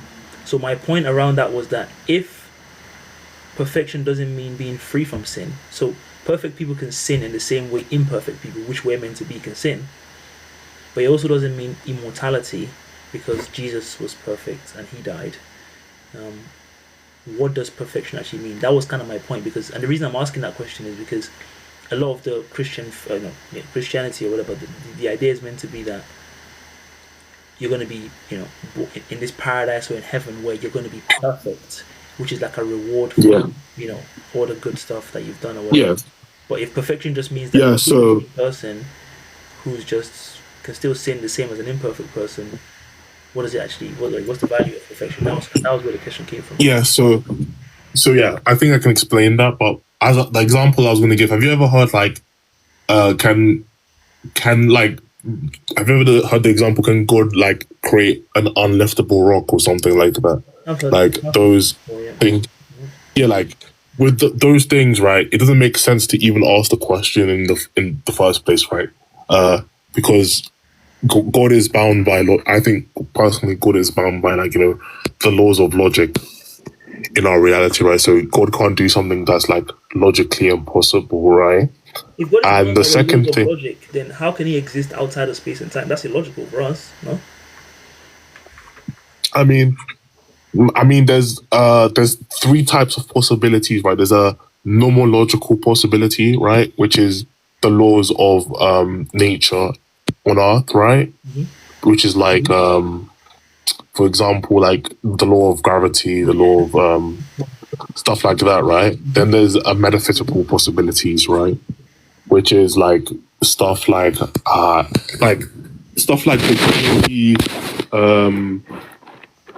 like whether God has like free will and stuff like that, like questions like that. And then there's logical possibilities, right? So how does this fit into perfection? Logical possibility. I don't want to rush you, but do you need perfection? Yeah. So just that's one thing, right, that God can't do. The second thing, right, I think which is more relevant is God can't do something that's not within his nature, right? So, like, he can't, like, lie, for example, right? He's unable to lie, or he's unable to, like, be unjust, if that makes sense, right? Why is he unable to be unjust? Because it's not within his nature to be that way. So you say. According to like, of course, the theologian, that's up to discussions, right? But typically the way, like, for me, I'm a Catholic, for example, the way the Catholic Church story, like, he can't do something that isn't within his nature. Also, there's other examples, right? But so what distinguishes us from God, right? You gave the example of Adam and Eve, right? I think human nature. I mean, I think that's an interesting thing to unpack. Let me just stop you there. What convinces you of the fact that God's nature is like he can't be unjust? I'm just curious. Yeah, because the way because the way, at least the way it's taught, at least the way I was taught, right? Mm-hmm. It's just like, if it's the case that God is unjust, right? I don't think it would be referring to an omnibenevolent being, right? Like, because God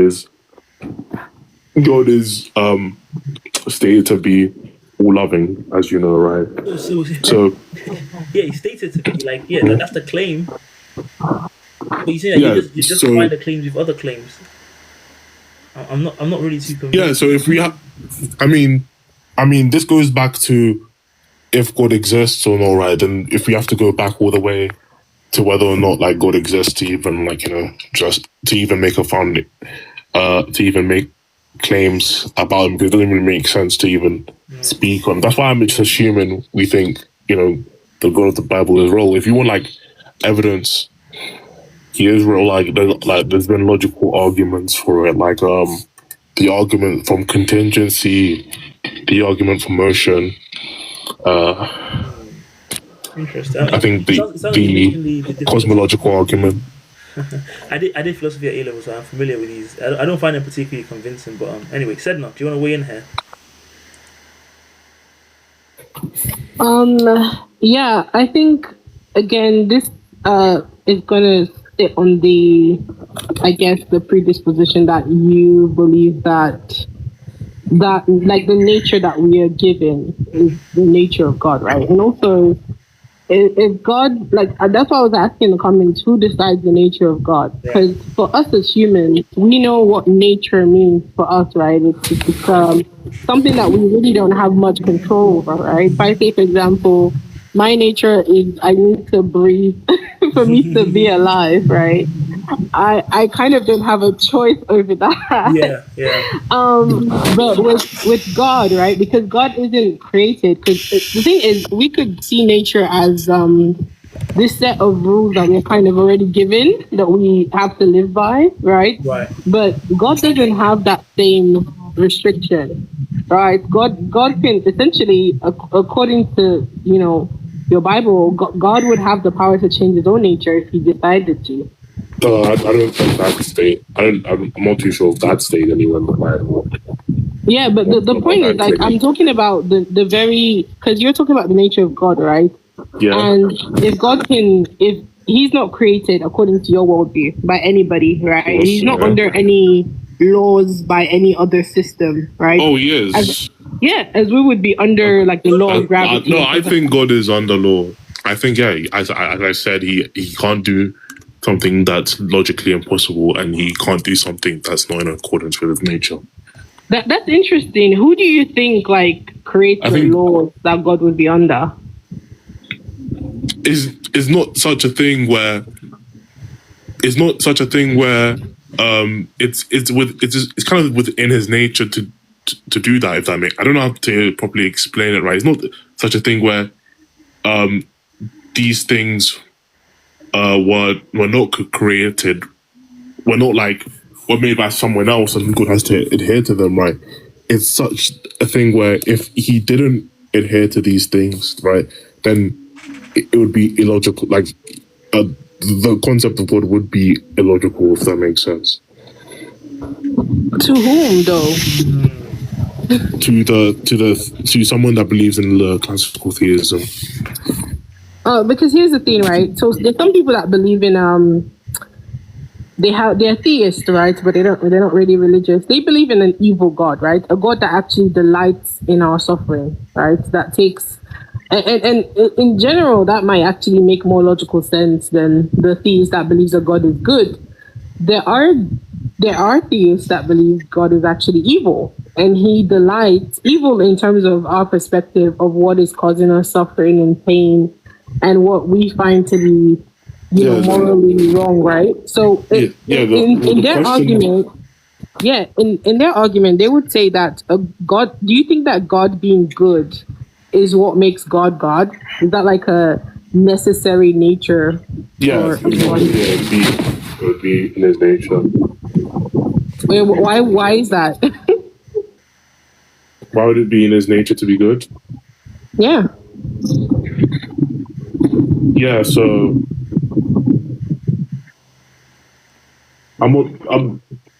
for it not to be in his nature to be good, right, would like the concept,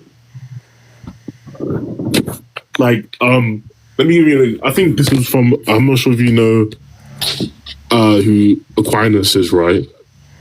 I'm familiar. He's a 16th century theologian, right? Pretty much what he states is God is like the ultimate source of reality, right? And then goodness is the perfection or fullness of being. Therefore, God, as the most perfect being is goodness itself, right? So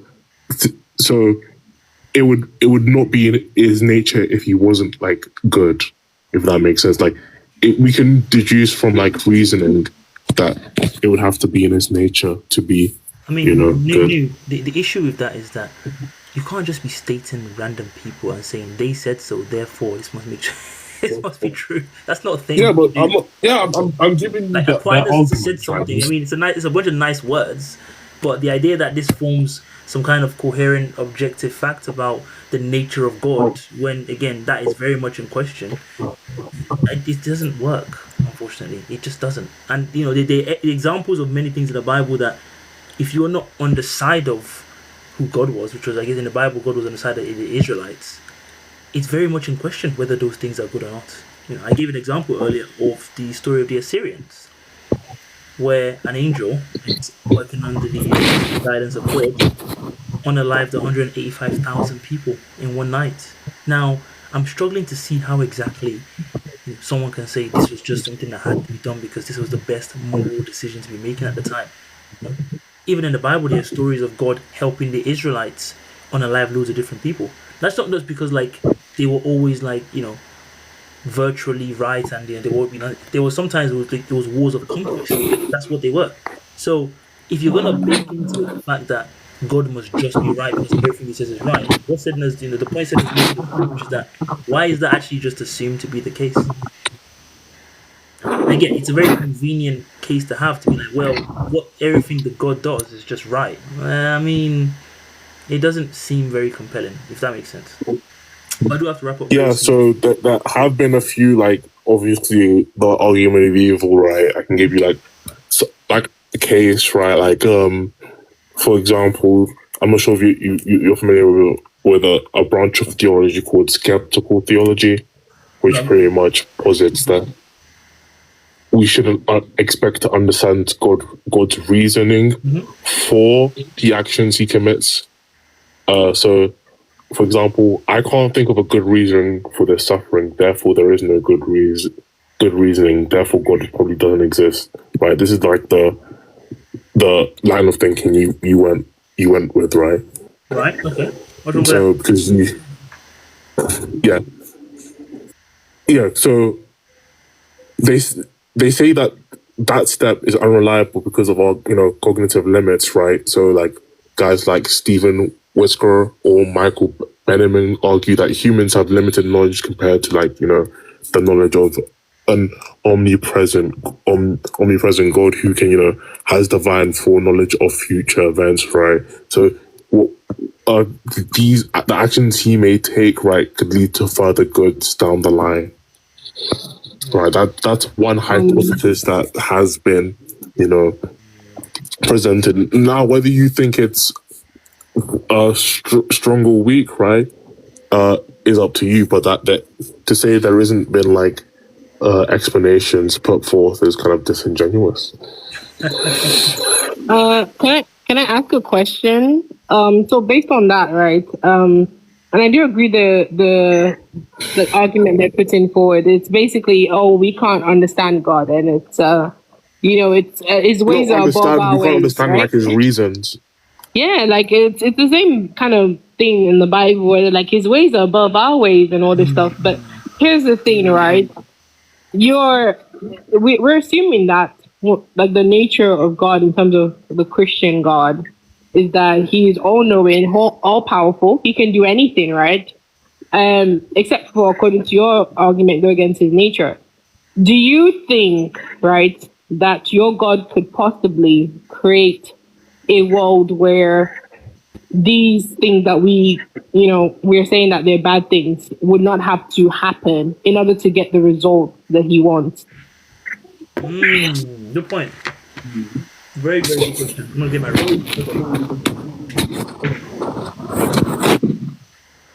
I will have to wrap up in 7 minutes, guys. It gets to 3 hours because I don't know. I just have to. But sorry, that was a question for you, Noob, I believe. Yeah. So, could God make an alternative world where he didn't have to do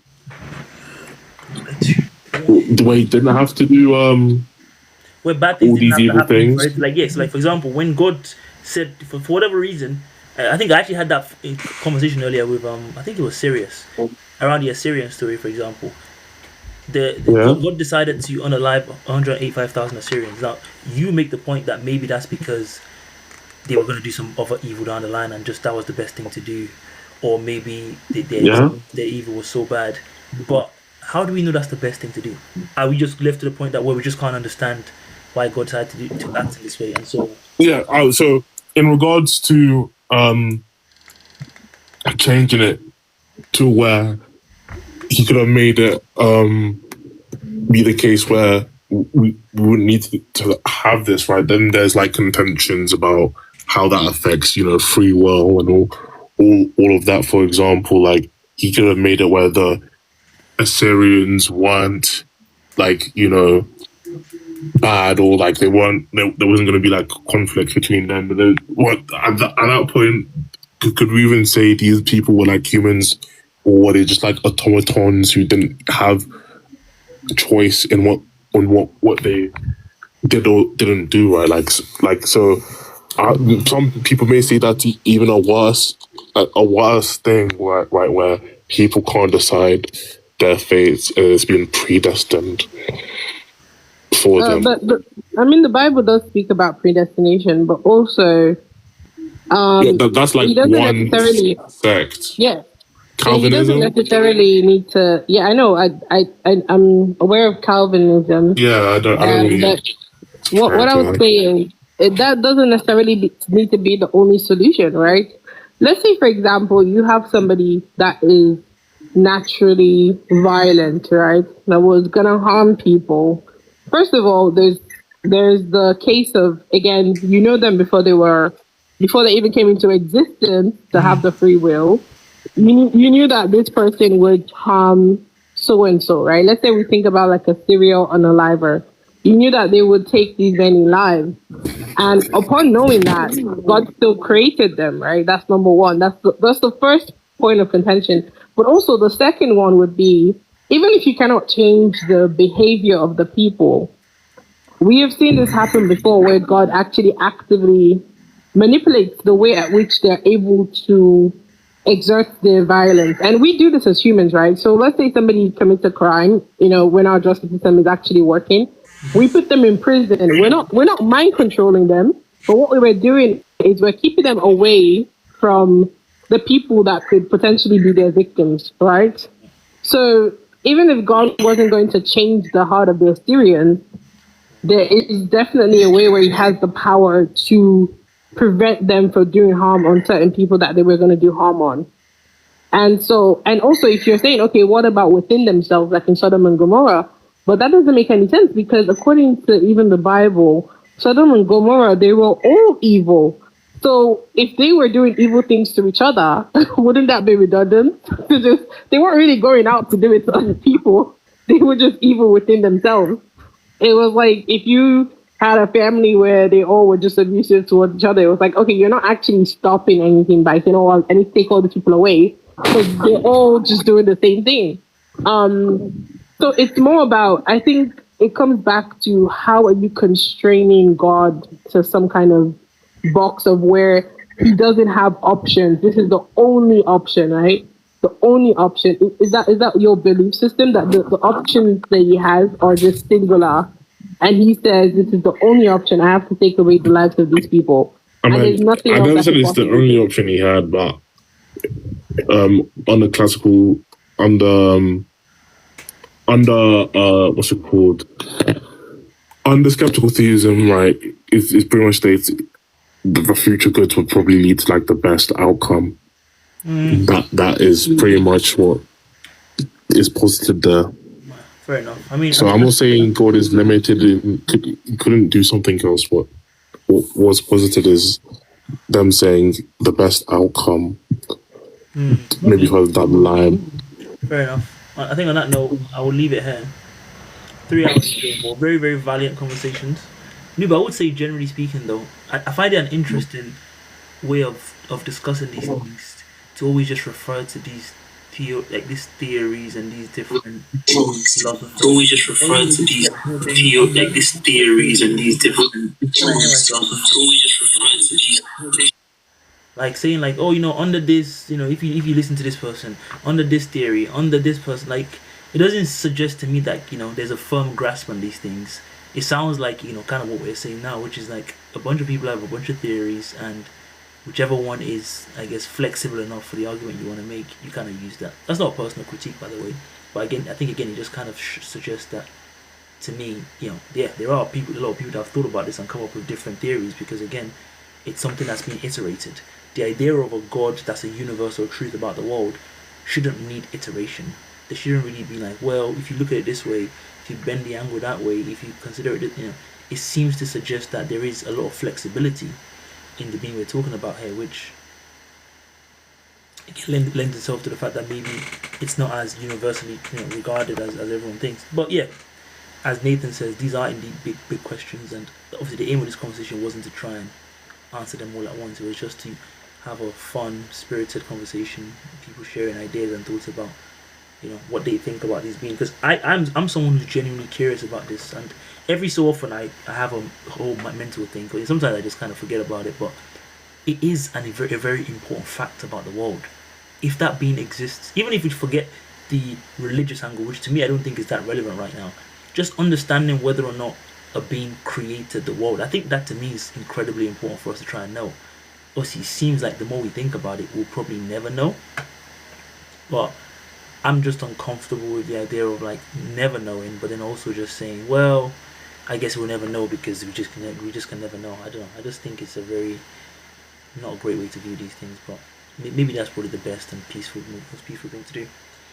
Alright, I'm gonna play some chess to wrap up. So if you guys are interested in that, I played some chess last week and I really enjoyed playing chess live. And also, I think Daniel's in the chat, the chess master, so he can watch me fail or succeed. If anyone wants to play me, by the way, they can. Who wants to play me on chess.com? Someone that's about 600 to 800 rated, by the way. Sedna, thank you so much for joining as well. I really appreciate your thoughts. Thanks for sharing all your insights. Yeah, no problem. I'll drop off now. All right, no problem. No worries. See you later. And also, as a reminder, if you're not following me, guys, do make sure you're following me. I do try and go live every Sunday at 2 p.m. and I used to go live a lot before, and I'm just getting back into it. So the more I do that, I'm going to try and make it more structured. I know like there can be a challenge when you're talking for 2-3 hours. Structure and kind of go out a little bit. So I'm also trying to like get people to share their thoughts and stuff like that. But make sure you're joining regularly so we can start to continue to build a bit of an audience. And also, in short order, people can suggest topics. I've made a Discord chat which you can find in my I don't know how to join, but I wanted to ask. Kosi, you were there the whole 3 hours, and you said you wanted to join. You didn't see anything. Is this how you chat to girls with this level of shyness? Come on, bro. Speak up. Closed mouths don't get fed. In fact, now you said that, Kosi, I'm gonna refer you to Matthew, because my Bible knowledge is incredible. Matthew 7. We're gonna use that to wrap up. On Kosi's point about I don't know how to join, but I wanted to ask. Is it Matthew 7? It's Matthew 7, isn't it? Here we go. Matthew 7:7. I'm going to show that. Matthew 7:7, exactly. Nathan already knows. Keep on asking and it will be given you. Keep on seeking and you will find. For everyone asking receives, and to everyone knocking the door will be opened. You guys see that? Kosi, this one's for you, mate. So next time, don't be shy, bro. Just ask. And I'll be sure to bring you up next time for sure. Like I said, hopefully in time. If you guys have any, I'm gonna try and plug the Discord chat a bit more often. The link is in my bio on TikTok, so try and use that a bit more to like get conversation topics going. If there's gonna be anything we discuss on Sunday, if anything amazing has happened during the week, some war stuff, the Iran war might start in a few weeks, some interesting social conversation, What in the World Weekly is meant to be a hub for all those things. I made a post about the rise in anti-Semitism. I feel like to increase it. Yeah, I wouldn't say there's a concerted effort. Well, to make it seem like there's an increase anyway. I think it looks like that's what the inevitable backlash and response will be. But exactly what you're saying, Kosi. Yeah, like to me, I think again they're using it to try and justify basically what Israel's doing, which is again a very, very scummy thing to be doing, like using the, in some cases, genuine fears of ordinary British people to try and justify, the Benjamin Netanyahu's government. Very, very cynical nonsense. But what more can you expect? This part of the chat is going to be free flowing. While I play my chess, drop any general questions you have in the chat about maybe recent videos I've done, anything like that. I posted a video today where I talked about the fact that Zach Polanski and all these people, they always talk about, yeah, but as a Jewish man, when I go on the marches, there's a lot of Jewish people on the marches. Jewish people say Jewish this, Jewish that, Jewish that. Bruh, we're talking about a protest for Palestinian lives, and everyone keeps complaining or talking about how many Jewish people are there or not. If there were 0 Jewish people there, why would that matter? The point now is like a lot of Jewish people feel unsafe because these marches are going on, and then someone responds by saying, well, they shouldn't feel unsafe because there are actually loads of Jewish people in the marches. Even if there were 0 Jewish people in the marches, what difference would it make? It's not about them. It's about Israel. It's about the Benjamin Netanyahu government. Now, if some people that live in the UK feel like they have some kind of common cause with Benjamin Netanyahu and his government, because they do, it would be good to know. So those people, we should also be protesting them, because they're part of the problem. Again, our government is also part of the problem, right? Because they're the one that aiding and abetting the kind of crimes we're seeing right now. But it makes sense that the coalition of the government who's supplying the weapons and the diplomatic support for these crimes, the media who's running cover and doing free publicity for people like Netanyahu and Israel, and then you also have Zionists who generally also believe in this apartheid project. It makes sure that all of those people are going to have a problem with normal average human beings like us who oppose those kind of crimes. Yeah, I can see why that would upset you, mate. Yeah, because in your world, we're the oddities, we're the strange people that oppose genocide like us. We're strange to you. We don't have, Man United just scored. We don't have the same kind of animus that you feel towards the Palestinian people, and that upsets you. Why is that? These are the questions you'd hope if there was serious media they'd be asking, but they don't ask. Anyway, drop any questions in the chat. I'm gonna play a 15-minute plus 10 game to wrap up. And can you guys see the screen? No, you can't see it. Okay, I'm going first. Thank you guys for joining. Like I said, do make sure you are you're joining regularly. What should I do?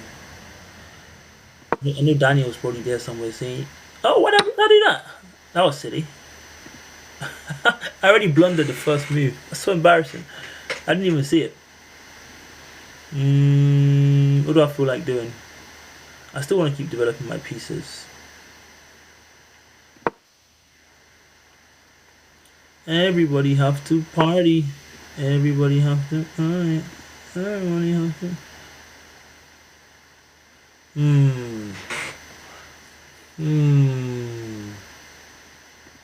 I want to try and castle as soon as possible, but now I feel like I've messed it up by this knight being in an awkward position, because now he's going to try and bring this to challenge the knight.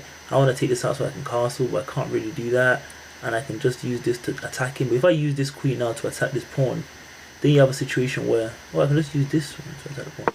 You have a situation where my rook is blocked, my bishop is blocked in, and I can't really castle as soon as I like to. It's so long. Oh, I actually missed the Man United goal, damn it.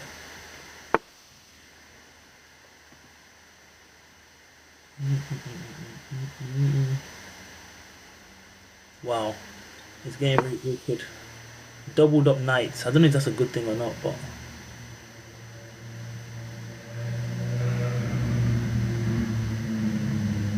feeling safe and anti. Kosi, what do you mean? Sorry. There's a few. I can't even read what that emoji says. I'm so sorry. I'm still gonna castle anyway because I don't care. I'm gonna just be stubborn.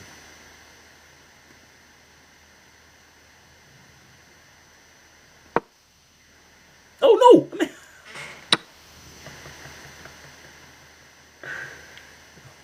Oh yeah. I actually meant to. I mean, this is horrible. I'm playing a shocker of a game. I meant to castle and I just moved my king one because I was so distracted. I agree with you. I think, and again, Zach Polanski, he says it from a good place. So I'm not gonna say that to kill him too much, but I just find it. I almost just kind of noticed like, oh, that's interesting actually. Like every time we talk about this, we're always just talking about, oh, there's loads of Jewish people in the marches, which again is true, but why should it matter? It's not about them. Oh, that was so silly.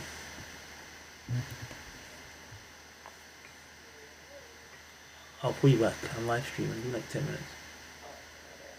Right. Oh, anyway. I'm playing a shocker of a game and I don't really know what to do. Everybody have to party. Let me just do that to make him double up. Okay. And then...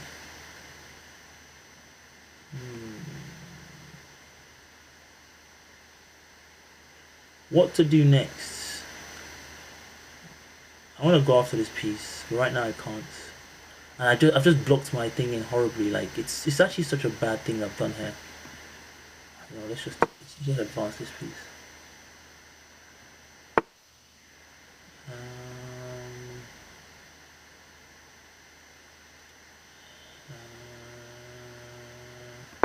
Oh no! How many mouse slips am I gonna have? God damn.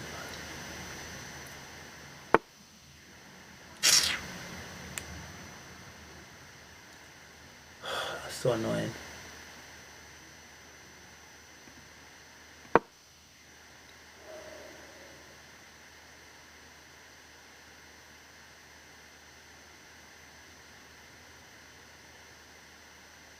Casemiro. You follow News Baba. Who's News Baba? I haven't heard of him. I haven't come across that page.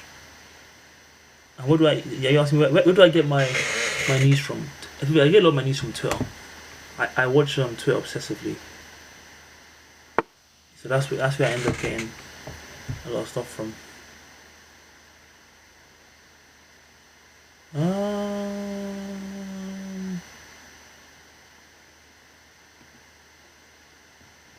You know what? If I can't focus on the geopolitical nature of the world, oh okay. I'm interested in those kind of.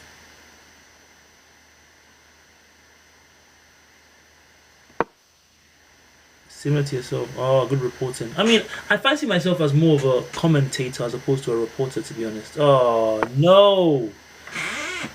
Like I don't know if that's what you mean, or you're just saying that as like a semantic thing. But I do think there's a difference between like what do you call it? Like reporting, which is like you're just seeing what's going on, and then commentary where you're giving an opinion on it. So I don't really enjoy too much the reporting side, but I do enjoy the commentating side. I mean, I'm going the long way round. Oh, that's not good.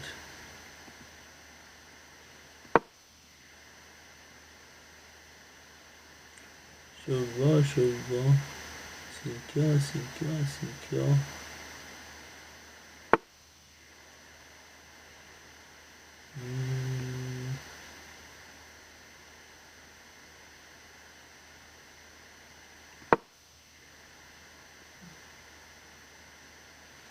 Fairy. Oh, unlike analysis. Yeah. Where's he from? Is he from? Is he? I'm not sure. It sounds Barber is what these the Arabic people describe themselves as, isn't it?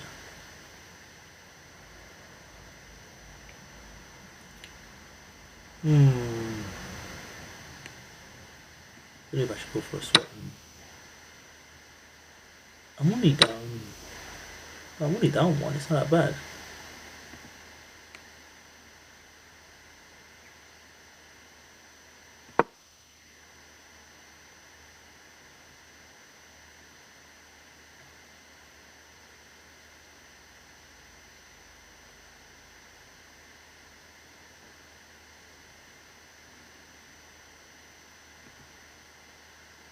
His backwards porn right here is quite interesting.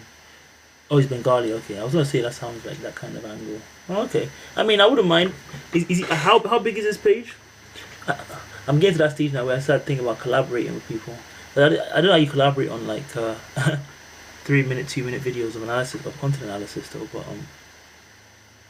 do something a bit different, mix it up, like shoot in different places, all that kind of stuff. It's all part of it.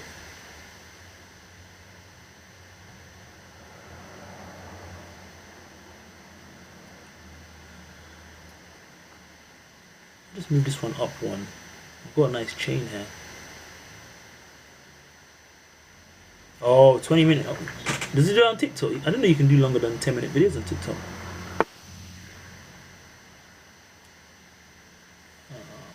Oh. I think the longest video I've ever done on TikTok was about like 10 minutes. I didn't know you could do longer than that.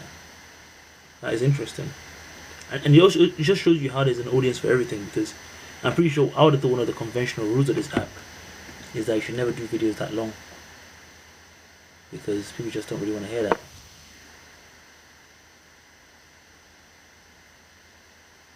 That made no sense.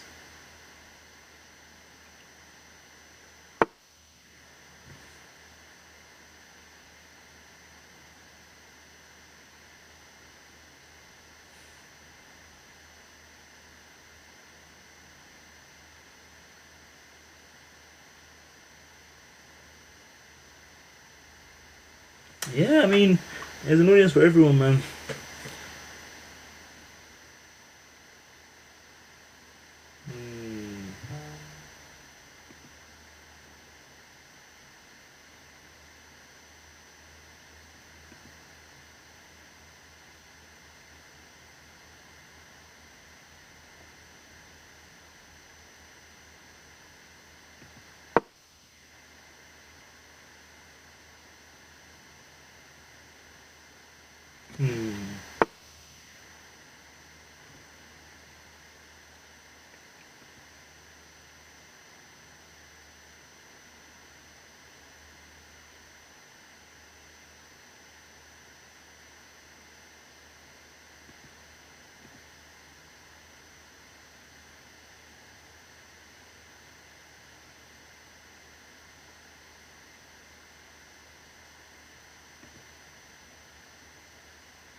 Interesting.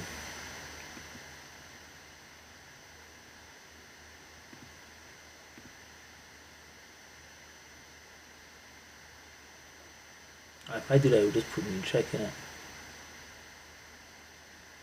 Not having double brooks is so bad.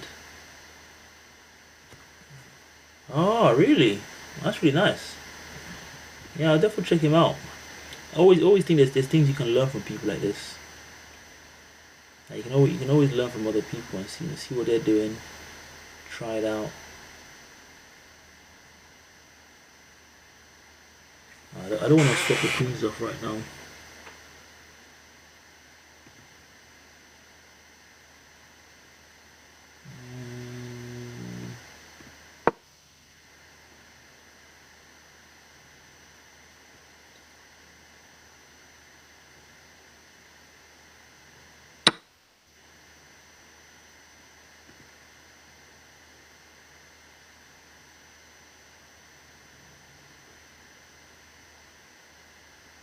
If I go there, takes, go there, takes,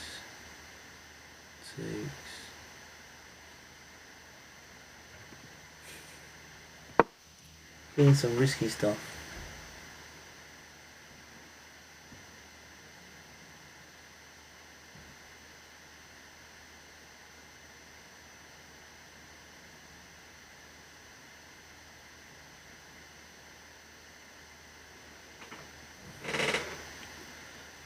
Because do you play chess? Because this chess game is not going very well for me. At this point, I need all the help I can get. I can get. Oh, I think that's a nicely struck ball. Oh, if I had to take with that. That was interesting.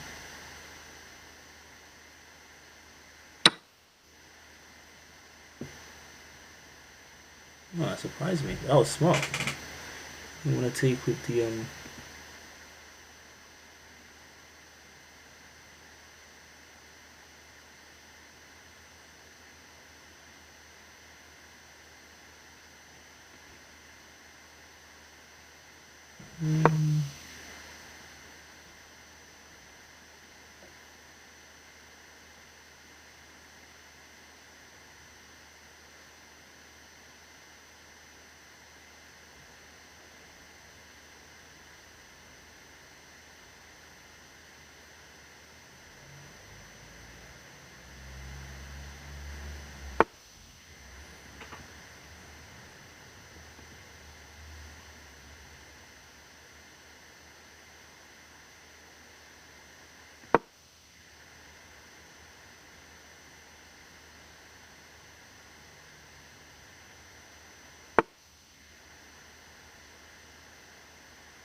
more of a backseat gamer when it comes to.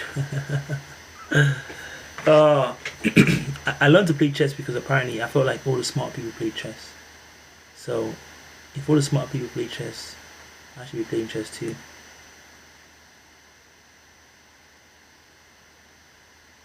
If I go for a little sacrifice here, just goes in the corner. That doesn't actually do anything. I don't really want to be swapping pieces off right now.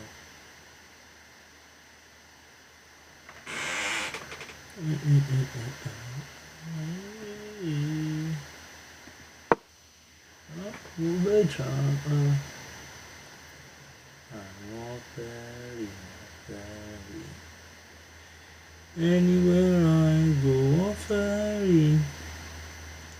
I need to finish this game. But I actually also want to win. From Germany, New York City. On ferry, I shan't care.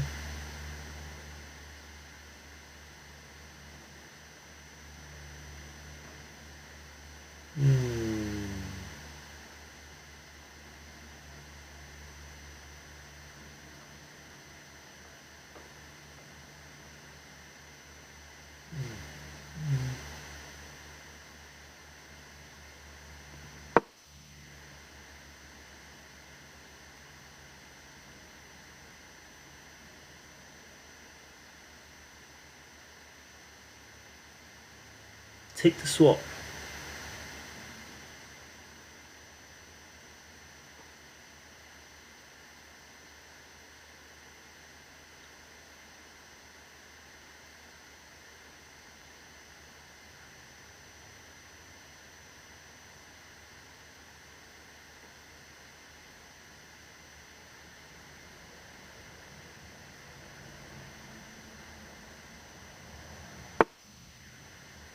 Oh, that's a nice. That doesn't make sense.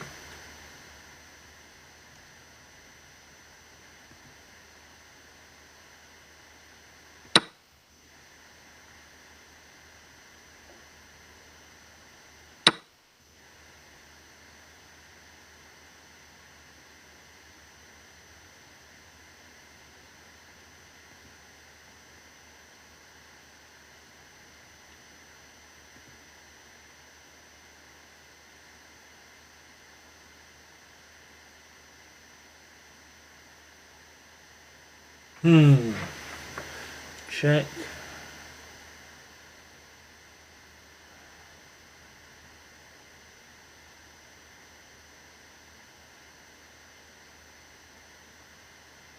What if I queen sacrifice? Like, if I take check, he has to then take. No. Oh, hold on a minute. Oh, I just cooked him. I think it's checkmate. Because if I go here and I put him in check, he can't take. And he can try and run here. Oh, I think it might be close to checkmate.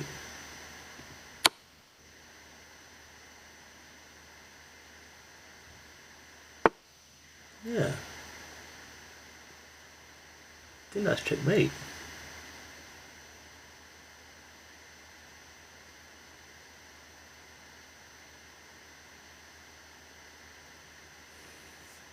I think that's checkmate, isn't it?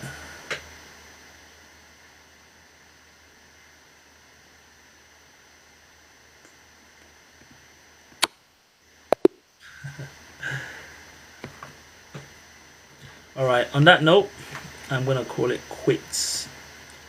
Thank you to everyone that joined on my endeavor. And I'll see you guys hopefully same time next week. Kossi, appreciate you so much, man. Thank you for joining. I'm gonna try to be more active on the Discord. So I can keep the community going and blossoming. And in that way we can be a bit more prepped for future conversations. You won with a nice mid-game mating tactic, turning an even game into victory. Alright, speak to you guys later. Thank you so much, man. Appreciate the support. Thank you. Enjoy the rest of your Sunday, man, and enjoy your bank holiday tomorrow.